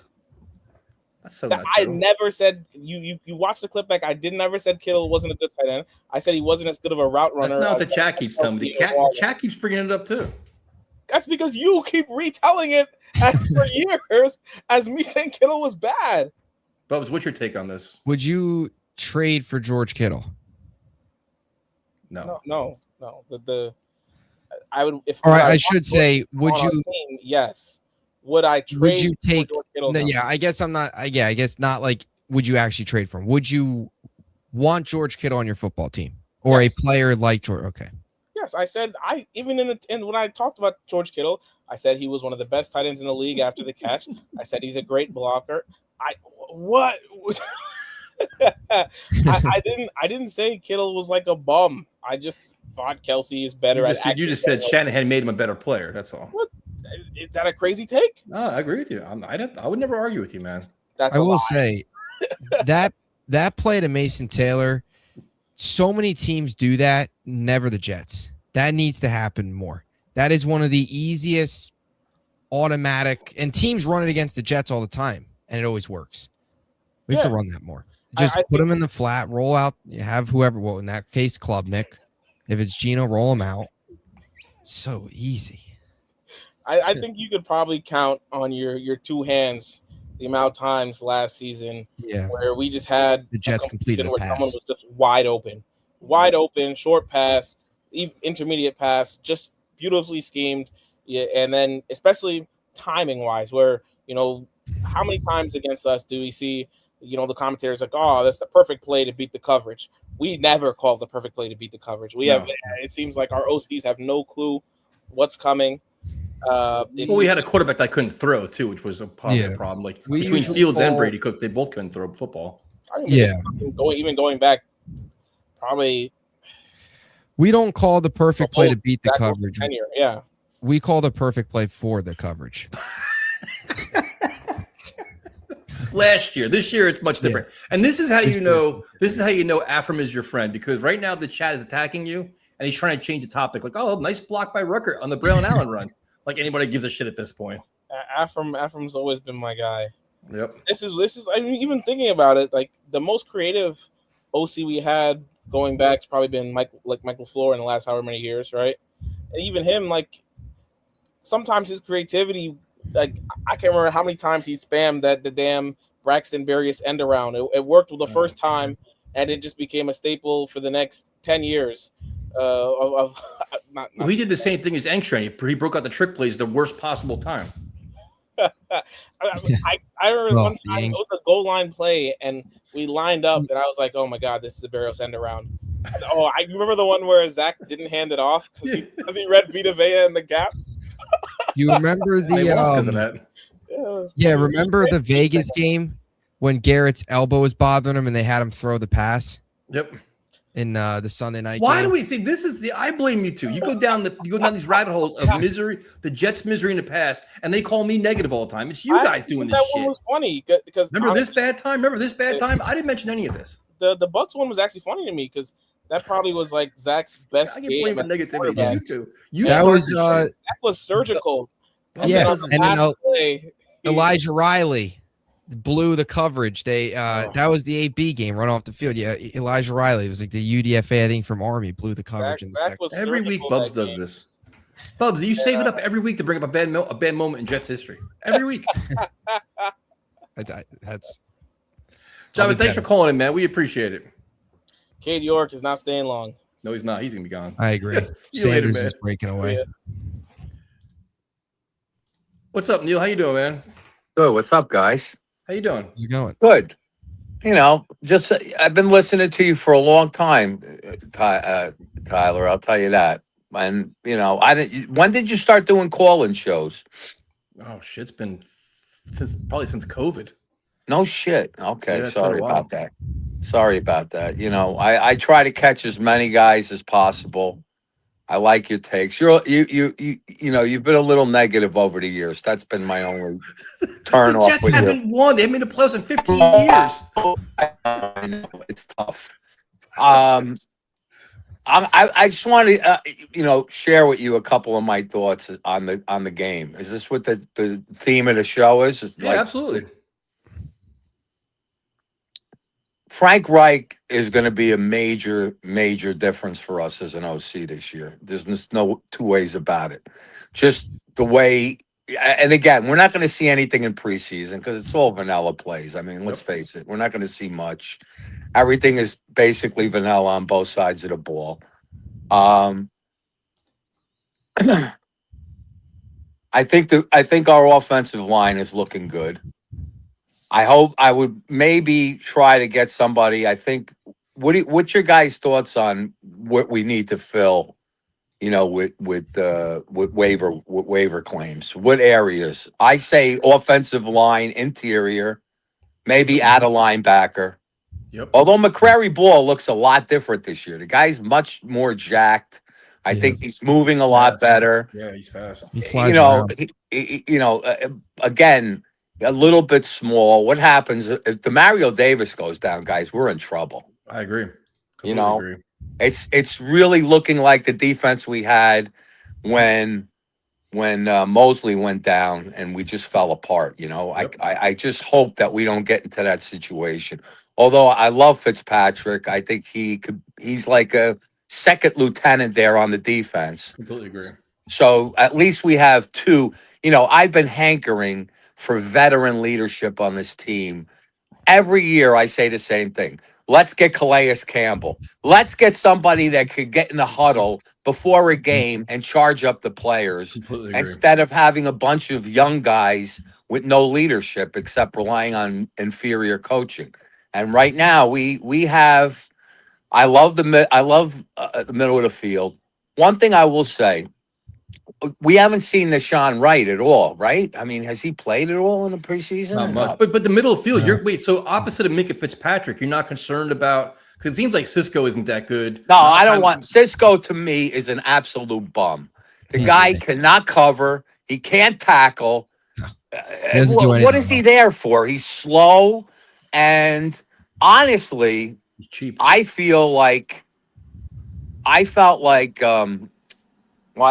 is his name? I think Stevens, right, is our corner there. What's his name? Brandon Stevens? Stevens. Okay. Stevens gets beat on the long pass way too much. I think he was last in the league on long pass, giving up long passes, okay, and coverage. Yep. He's a very good tackler. We don't want to give up on him because we paid him a big contract. One thing he does well is tackle. Yep. Okay. Physical. Can we make him a box safety? I think we should move him as a box safety. Mix it around where he's look, I would like to have Deshaun Wright in one corner, either Pons if he develops. Pons could play corner, and then we have Pons being hurt's not helping his cause either. He's missing so Right. much time, man. It's like you can't figure out where you want to play him because he's not playing at all. right. Is he coming back this week or what? I don't know. Doesn't seem like it. Jesus He's in Christ! practice since day one. I know it's He's missed the crazy. entire camp. And I love him, man. I loved Yep. him. Yeah. He is a really. I think he could be a good corner for us. We need guys that turn the ball over. That's why this guy Wright, I was excited about getting him because he turns the ball over. Naturally, he's going to get burned a lot, but he's a long corner.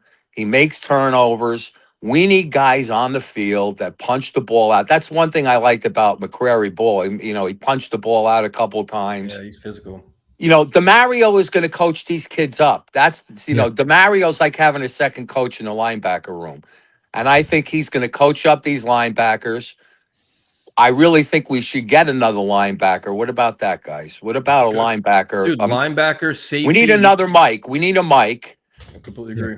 The Especially if safeties, I Sherwood think we can- have talent. I think we have talent on the team that we could kind of do something on the safety. A safety is an interchangeable piece. I was all for taking back Not Jamal Adams. I was kind of like He's I like a saw him make linebacker. I saw him make a play the other day in the backfield. He could be a hybrid box safety linebacker. He's not. Look, he tackles well, and he knows how to get through the line of scrimmage to the backfield. He's not a good cover guy, but there's a guy that, again, maybe he's not as good as McCrary. But we just need. Let's talk about Mike. What do we do on the Mike to back up the Mario? What do we do? Yeah, that's the question. Yeah. Like that, everybody, it's get Bubs. No, yeah, I mean they need an upgrade, whether that's Okereke, Pratt, Milano, a few of those names out there. I've seen Kenneth Matt Murray talk Milano's about not going to come to us Yeah. to be the backup. I don't believe he would I do don't that. think so either. Yeah, Yeah. it's possible. And he's also had a history of injuries, which is a bit of a concern. I've seen Kenneth Murray pass around. I want nothing to do with him. He stinks. The guy plays like he's got duct tape over his eyes. He's got no clue where he's going. He's one of those typical fall for the former first round pick trap. Hope he can get something out of him. But I would look towards the Okereke Pratt. Pratt's that typical. They're both good sideline to sideline speed guys, solid tacklers, good against the run. Just better than what you have, right? Veterans. Right. I mentioned earlier, I think a lot of Jeff fans always bring up this comparison to 22 when they brought in Quan Alexander, where he came in, third linebacker, fit in perfectly. And you still have that possibility of Sherwood. And we talk about the coverage issues up the middle. Sherwood's part of that. He is terrible in coverage. That's his biggest weakness. You talk about if Sherwood kind of struggles like he did last year or continues those struggles last year, even though he's moving back into the will role at the linebacker spot, then you're really getting thin at that point. On top Yeah. of if one of those guys gets Yeah. banged up for a week or two. You can't have Sherwood as your backup in case DeMario goes down for whatever reason. I mean, No. we know DeMario is, the guy's been bulletproof, but again, any time. I mean, Mosley was bulletproof until he came to us, and then all of a sudden he So is got hurt. Aaron Rodgers. Right. Yeah. So, from that perspective, we definitely need a bigger linebacker. If we have to, if I am not moving Sherwood over to the Mike if DeMario goes down right away, we're going to get run all over the place. These guys cannot handle any kind of lineman coming into the second level. They're just overpowered. There's no way. What would you do? What would you do at running back now? Brees is going to be out for a couple of weeks. Isaiah Davis is already out. Would you try to sign somebody else to get some training camp legs in here? I don't want Nuagu. I don't want. We got to put Nuagu in bubble wrap because he's our weapon on kick returns. I mean, the guy's a premier kick returner. We know he gets hurt. He's not big, so he gets the shit kicked out of him. So I want to bubble wrap him as much as I want to bubble wrap anybody else on the team. And I can't believe that they play this guy till his wheels fall off. And they do that. They did that last year, I believe, also, when he got hurt, right? Yeah, and there's zero reason for him to even be getting all those running back reps in the third quarter of preseason game. He's never going to see the field as a running back in the regular season. He's the fourth running back. He's a special teamer. He's not everybody healthy. He's not even going to play a role as a running back. That's never been his. Throw Sam Scott and Trip Trainum out there. Let them get all the reps. Yeah, I don't know. There's got to be a couple of backs out there. Like Joe Mixon's out. There's a couple guys out there, but it's like, you don't want to pay anybody. These guys are just camp guys. I guess the guys we have now. Hey, look, we're not playing preseason to win games. We're playing preseasons to eat snaps, see what we have. I mean, I was totally disgusted that we didn't let Klubnik play at least a half. I mean, that was ridiculous. That's overthinking it. And, I watched, you saw what everybody else did. Drew Aller, Ty Simpson, all these guys played extensive snaps, and they all did very well. And Klubnik is the kind of guy that he's only going to get better, as he gets more snaps. He's going to gain confidence. And when the hell are we going to play him if not now? I mean, what are we doing? We got 2 more preseason games. We're not going to play him in the last game. If anything, we're going to play him a little bit because we don't want him to get hurt. But you can't, this was, Aaron Glenn, guys, I just can't. I got to tell you, man, he makes my stomach turn. He doesn't make it easy, man. He doesn't. He really doesn't. Even pocketing timeouts right before. I mean, God Almighty! I'm watching the clock go down. I'm like, what the f are you doing? I mean, it's the same shit. It's like he hasn't changed anything. And he says he studies it too. He literally said he studied time management. Oh my God. And he hired somebody. He studied time management, and he hired a guy to stand next to him to help him with his time management. I'm concerned he just can't. We're all just concerned he's just bad at his job, but really concerned that he just cannot make the quick time management decisions because Saleh, for the life of him, couldn't do that either. How many times would we see Saleh take 2 timeouts with him in the halftime, thinking he'd come out in the third quarter with 5 of them? Well, one thing is for sure. Look, Woody neutered him. When he went in there asking to hire Wake Martindale, he said, fuck out of here. I'm paying you all this money. You want to hire another DC? You get out there. Yep. I mean, if I'm in Woody's position, I would have done the exact same thing. I would say, look, you're lucky you have your job. I'm going to put you in charge of the defense. You're going to call the plays. If your defense is not top 15, you're gone. Yep. You say you have superpowers in defense, I'm going to give you players. I mean, look, they did a lot in free agency on the defensive side of the ball. The roster right now, guys, I think this roster is even better than the year we took when Aaron Rodgers came in, when ESPN was calling us a top 5 roster. I think our roster's as good as that, if not better. What do you think? It's much improved. Good mix of veterans, young guys, leaders, and playmakers. Legit playmakers, not guys we're going to try to overhype.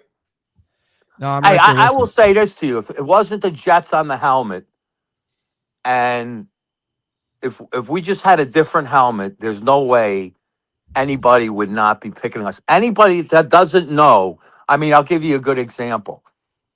the AFC roundtable. You watch that, guys, from Yep, time? yep. Okay. I noticed the Buffalo kid. What's his name? The Buffalo guy. Oh, I know who you're talking about. All right. Dan Anyway, Mitchell. they asked, Dan Mitchell. They asked him what he thinks the Jet record is going to be this year. He said,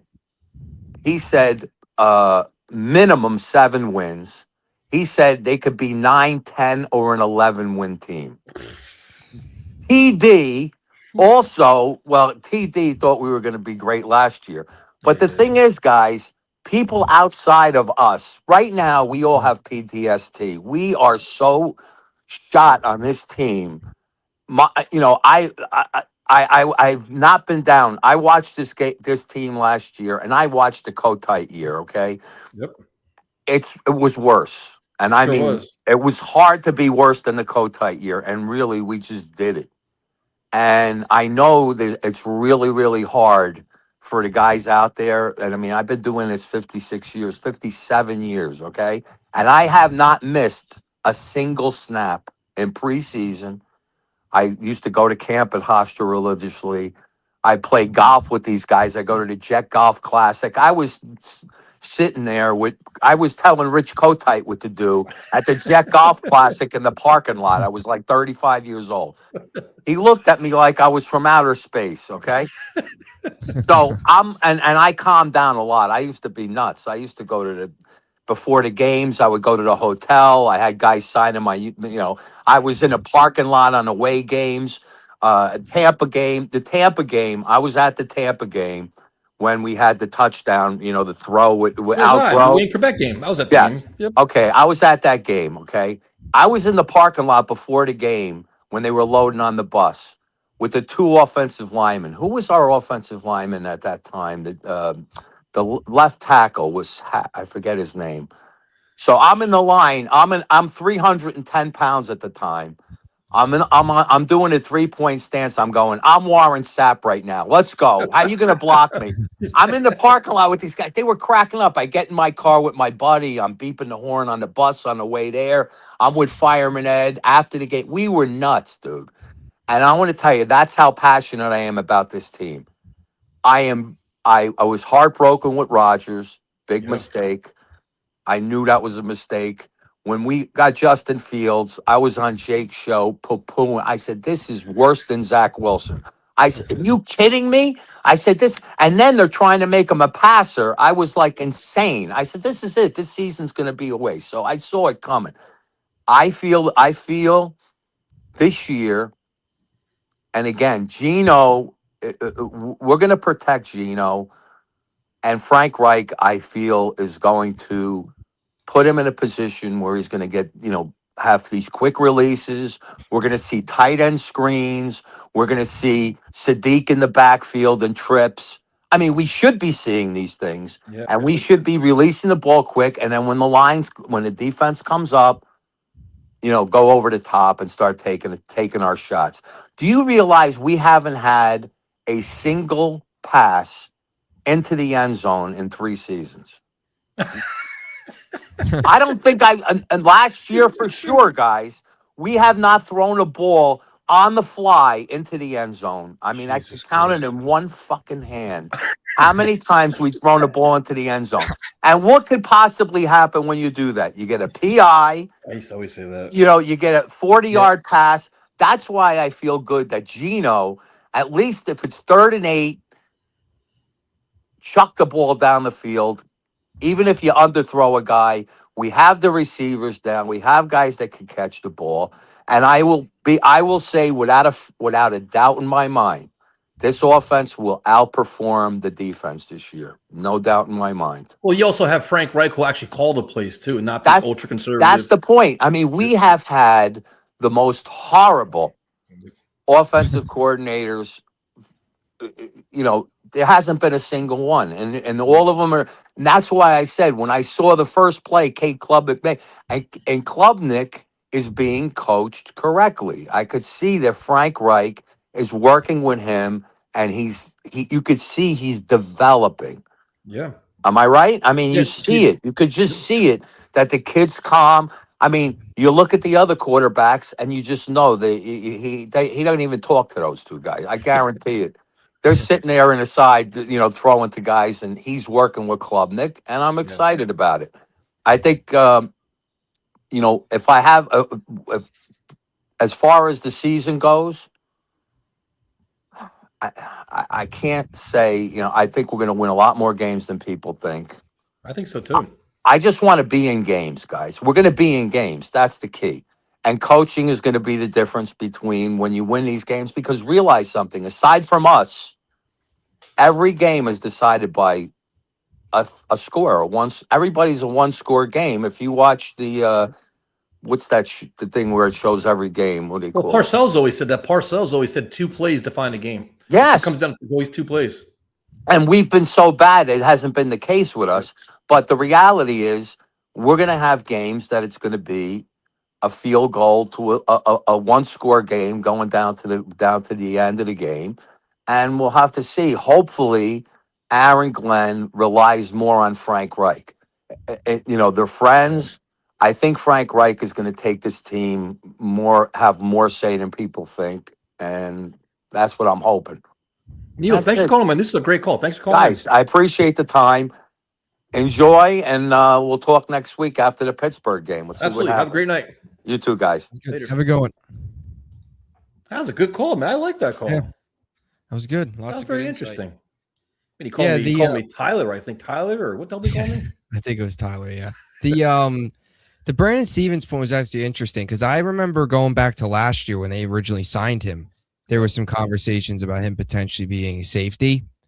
Now, I don't think they'll move him back now, but it was always an interesting thought at the time because he's very good against the run, but coverage-wise, there's some issues there. And he was better than expected last year, but still. I'd like to see him with a legit defensive front with a pass rush and pressure on the quarterback. Again, I know he got beat deep a couple of times, but he's also on an island with absolutely no pass rush whatsoever. Yeah. So we went from so you figure how would you categorize Javid's call? As good, bad, or mediocre? It was solid. Better than last week. So above mediocre, or you say good? Yeah, good, above average. All right. So you got from Javid was above average. Then you have Neil was very good. Neil was very. So the next caller's got some pressure on them because you figure if you're going to follow that up, you got to be your A game. If you bring some Steve-like shit, it's going to be a problem, especially after last week. So you got to see how he builds on his performance. It's all about accountability here. We got to hold people accountable. I'm under no pressure. There's plenty of pressure. Okay, and don't fall for his bullshit, Bubs. He's always trying to get you to say something. You're on here for 2 minutes. You're already cursing at us. I'm cursing at you. I just said the word bullshit. You're getting Bubs all upset. You've done worse than that. Hello, Armand. See, Armand always says hi. Now he's saying hello to his fans. I'm being cordial. Yeah. Some people are cordial. Some people are just jerks. Not cordial. Okay. How'd you enjoy the game on Friday night? Yeah, fine. I enjoyed it. I like you. I just don't understand why you don't let the guy play a quarter. I mean, a half. Yeah. Like I said to you, I anticipated Gino the first quarter, and then the next 2 would have went to Klubnik. So it would have been 2 quarters. So I don't know. I didn't see any benefit of keeping them, You could have ran the ball more if you wanted to. Just, do something, give reps to this kid. He needs to know, because you need to give him reps with the first team just in case something like this happens, especially with Gino not going in, They protected him, which was good. He made some good. I think there was a miscommunication with Brees. Hey, Javid, with that, definitely some miscommunication. But see, that's the whole thing. Right, that's why you need reps. And then the reactions after the game. And I think Jet fans are so either they're down on Gino or they just want Klubnik to succeed so badly. Like, oh, he played great. I'm like, all right, it was encouraging. You saw some signs, but I'm like, I didn't walk away. Like, we got a quarterback in the future. Like, this guy's a slam dunk backup. No, I just think that at all. He's a development. He's a work in progress. He has tools. He has tools. He can maneuver. You see him getting out of the pocket. Yep. he seems to be high IQ. He likes to study a film, and he likes to, how far he can go. I don't know. No one knows until you give him more time. Just But like, what would he if have you're to gonna show develop him- you? But what would he have to show you? Say Friday night. I'm assuming Gino's not going to play. They're not going to put him with a hurt. No, I wouldn't put him in at this point. But what would he have to show you Friday night to say, you know what, he could be backup quarterback this year? Got to drive the ball down the field. You got to make, he's got to hit multiple players. I think they just had him going to Garrett because he's probably the only one that that was going to get open and trust him, because it was a last minute thing that they put him in, so he wasn't really prepared as well. That's not true. Huh? Last minute for who? For Klubnik. That's not true. They knew on Thursday. Oh, based on what? But even Thursday, what has he got? 1 day? Come on, dude. Come on, let's be honest. It's a vanilla game plan. You have 24 hours to figure out how to use. They're only going to give it to the work short. Just move it out. He's not going to pass it to 5 different guys. He's going to stick to one he's comfortable with. Now the Jets got to reinvent the wheel to find reps for the backup quarterback. Yeah, I mean Their who offense knows? is so What do you get? 7 complicated. throws, 8 throws. He needed another quarter. I would have gave him 3 quarters that day. Okay, Bubs, share your thoughts, man. Don't let Afram bully you. Oh boy. No, it's just the complicated offense. Like Preseason. that would be a Jet thing. The offense is so complex. It's this, 10-ring circus they got going here. Yeah. But hey, last minute, I'd say this game. I would play him 3 quarters this game. It wouldn't bother me one bit. Then We know why Zach. they won't do it? We know Brady. You know what you got in the other 2. They're terrible. You know what you got with the other 2. Is about how long you're gonna. Yeah, I wouldn't play him with the 3rd and 4th string.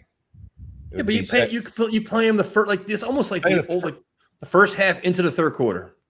Yeah, and you'd play the first team the first quarter, and then the rest would be the second team. Yeah, and get them out there, get them off the field with this 3rd and 4th strings. Because then you risk him really getting injured. Because who's going to protect them? You risk the chance of some guy making a mistake, and then you get some guy that wants to make the team. He's going to blast somebody. He's going to try to blast them.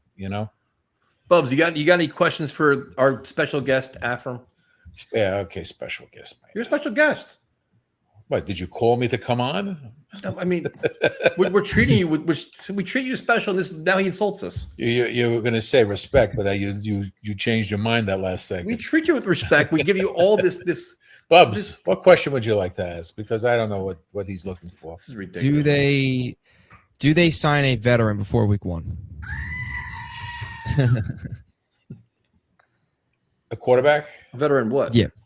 Oh yeah, veteran quarterback. Yeah, my bad. They could be veterans in a lot of spots. Yeah, I know, but if a quarterback right now, there's nobody out there, free agent wise, and I don't think they're going to trade for anyone and trade a draft pick. We'll see at the cuts, because that's the only time I think they'll make a move. What date is the final cuts this year? I think it's the 30th. It's like a week before the season, right? Yeah. I actually Googled it earlier. I think it's earlier 30th. this year, no? Yeah. August 30th, Sunday, August 30th, 6 p.m. So 2 weeks before the season. Okay. Yeah, because not to cut you off, but they always have those. It's in the new CBA, so they'll have the final roster cuts, and then they'll have like 2 to 3 days of practice, because that's always usually a good sign of who got cut and who didn't. Because they have that.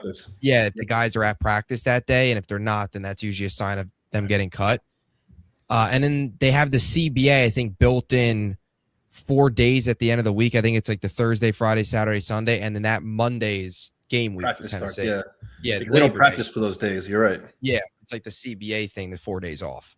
So you, from what I see, the only 2 teams that everyone's talking about is Philly and Pittsburgh cutting one of the quarterbacks.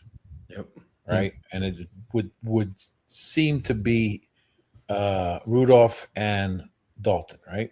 That's it. Because Tanner McKee serves no purpose, because Tanner McKee's got no experience. Yeah. No. And you still got him on he's cheaper. And Drew Aller and Will Howard, makes Right. no sense. You know, Unless you had just- Howard last year and then Allard this year. You're not going to just Yep. give up on them. They're No. young. So And it's obviously, when they get cut. Well, the and I'm not Raiders sure too. about this. Isn't If the they get Raiders have cut, 4? what's that? Don't the Raiders have 4 quarterbacks too? Because isn't that where Aiden O'Connell is? yeah, Because they have Mendoza, Cousins, Aiden O'Connell, and somebody else, don't they? Jacob Clark, UDFA out of Missouri. Yeah, he won't be. But that means O'Connell could be on the way out too. That could be a guy that's available. I take O'Connell. I think O'Connell. It's better than this shit we have now. And obviously Philly's not moving on from Cole Payton either. Nope. He's a lock. So Now, if they get cut, anyone gets cut, and I don't know this. Is it a free for all, or is it based on what you could pick? You grab guys based on how you did last year. Based on their veteran status too, isn't it? Yeah. You know, like when Yeah. they put a guy in the waiver line, right? The teams that had the weakest schedule there's an order of who can grab the Yeah, guy like the waiver. before. But like I forget how this goes. But like some veterans based on their status become right away. Some go to waiver Right. wire. some go to waivers, and if they clear, then they're free agents. Yep. Right, Like but a I mean, if you like like, a would it straight go by team. what the Jets did last year, by the second worst record? They Yeah. would get the Raiders would get the first chance at him, and then the Jets. So they have a Yeah. good chance of grabbing one of these two guys. You know, Yeah. the one thing we didn't talk about because I didn't want to, because I think this topic is stupid, but whatever. Like, I wouldn't trade for JJ McCarthy, and I wouldn't trade for Anthony Richardson. No. I don't want either one of those guys. No, Neither No. one of them. I have no interest at all. no, Yeah, it's no. like having Klubnik. You're just working. You're developing. If a quarterback. McCarthy can't succeed with He- Kevin O'Connell and an all-star Yeah. cast in Minnesota, he's That's going it. to come here and succeed? Yeah, and then what happens when we want to hire Kevin O'Connell next year and JJ McCarthy's in the quarterback room? But yeah, no, the JJ McCarthy, Anthony Richardson thing makes no sense to me. If No, you were gonna just- bring those guys in, you bring them in back in March and say, hey, Anthony Richardson, JJ McCarthy, or one of those younger quarterbacks, because there was that route where they take what they did last year with Fields and maybe have them compete for the job and then hope that one of them emerges as the winner. And then maybe they turn into something. You're not bringing in JJ McCarthy as your backup No, or absolutely not. Richardson. No. Nope, no thank you. Not at this point. No, you I just hate need that to get idea. that veteran and then move somebody. You have somebody there just in case at this point.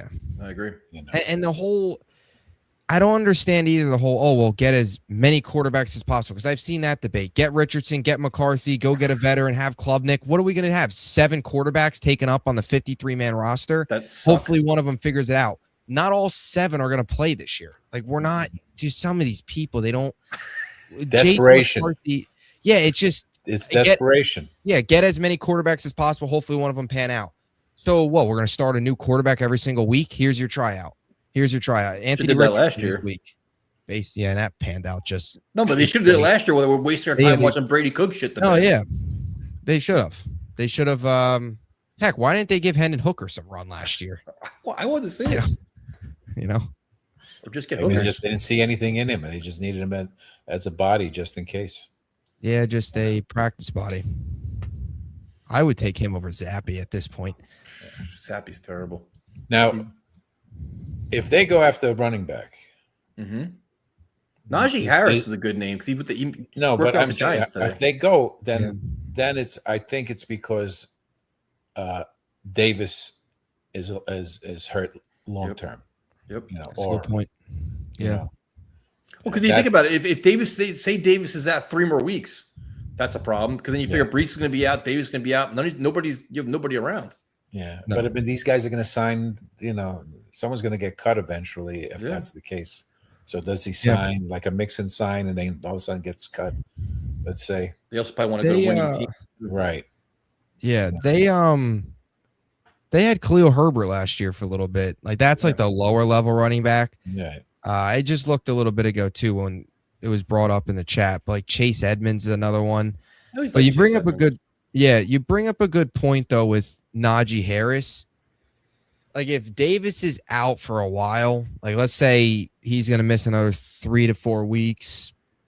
Let's say maybe he starts the season on IR. I don't know. Worst case scenario, Najee Harris could be more of that long-term fix, being more that running back 3, and then Chase Edmonds, like that type of name is kind of just the camp body, if you will. Yeah. Right. So I think depending on who they target, might give you the hint of the severity of Davis's injury. If they want somebody to be the running back 3 and be a part of that room, that's probably not Harris. Yeah, experience. You want the lower level, just camp body. Well, that's probably like your Khalil Herberts of the world. Yeah. We'll wait and see what they do. I mean, it's he does things. Imuji does things when we least expect it. Well, you better open his fucking eyes because he's got like 3 or 4 holes on his team right now. Stop the cursing. I mean, it's the truth, though. Okay. Like we all know right now, there's no backup quarterback on the team. Like you can cut. No. You can cut. Like if they cut Brady Cook today, would anybody sign him? No. Zappy? No. Would anybody be like, oh, Zappy looks phenomenal. Let me go sign him now. Absolutely not. He'll be signed later if someone gets hurt. Yeah, like when like everybody, we're teams like 1-9 and need like just guys. It's like when we signed the guys that were were just Zappy hanging out when we kept getting hurt. UFL? Yeah, UFL? or Zappy would go to like Buffalo and be on the practice squad and not even be, he'd go to like one of these teams with an elite quarterback and just be a total afterthought. Yeah. Yeah. Or he'll go to one of those. Well, we're trying to count on him for something. Yeah, exactly. We're actually that kick, let's go to the kicker last thing. Okay. They didn't have a camera view facing up How is on that the possible? upright. All NFL with how is it They possible? usually do. They usually have a camera that faces up over the upright. The ref stands at the pole and he looks up. That's what he does, right? Yeah, and if it goes right over the pole, it's fair. There's no way that shit went in. But we don't know when it crossed. Listen, I see what you're saying. Almost like the first down marker where they have this exactly or the pylon if cam. The ball is veering off. If it falls, if they look up and they see that ball over the upright at any given point, whether it's like an inch or so, it's fair. It's but listen, the fact that we have to analyze if we missed or not is not good enough. But I'm saying they just. I just thought they would bring that up during the game because it was an interesting. Everyone was saying, "Wow, that looked way off," but.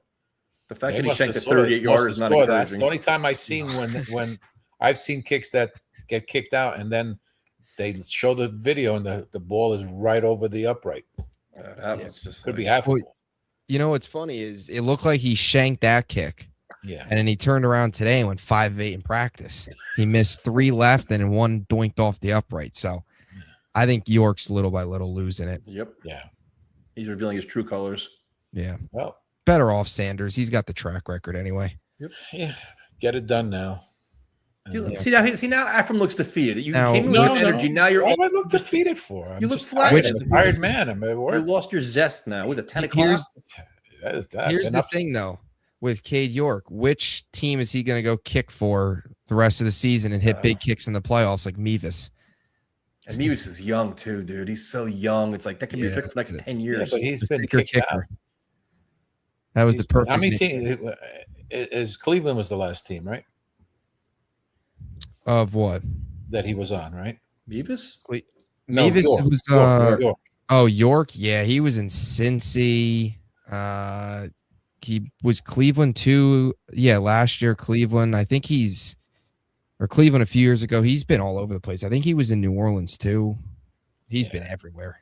He's not lasting anywhere. So, no. And some of the teams he wouldn't even kick with. He was just like practice squad or training camp. Like, yeah.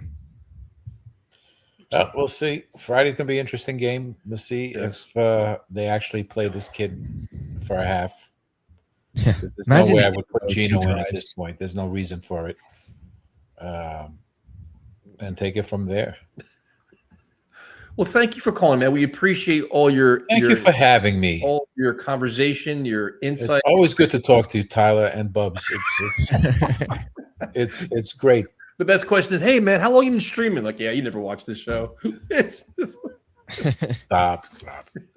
You just complimented the guy having a great call. Now, yeah. Oh, you just he got my name wrong. Didn't know how long we've been streaming for. Well, he's streaming the game Friday. What team do you cover? It's right. I'm a Knicks fan. Have a good night, man. Have a good night, guys. Be well. Have a good one. Buzz, we went over 2 hours.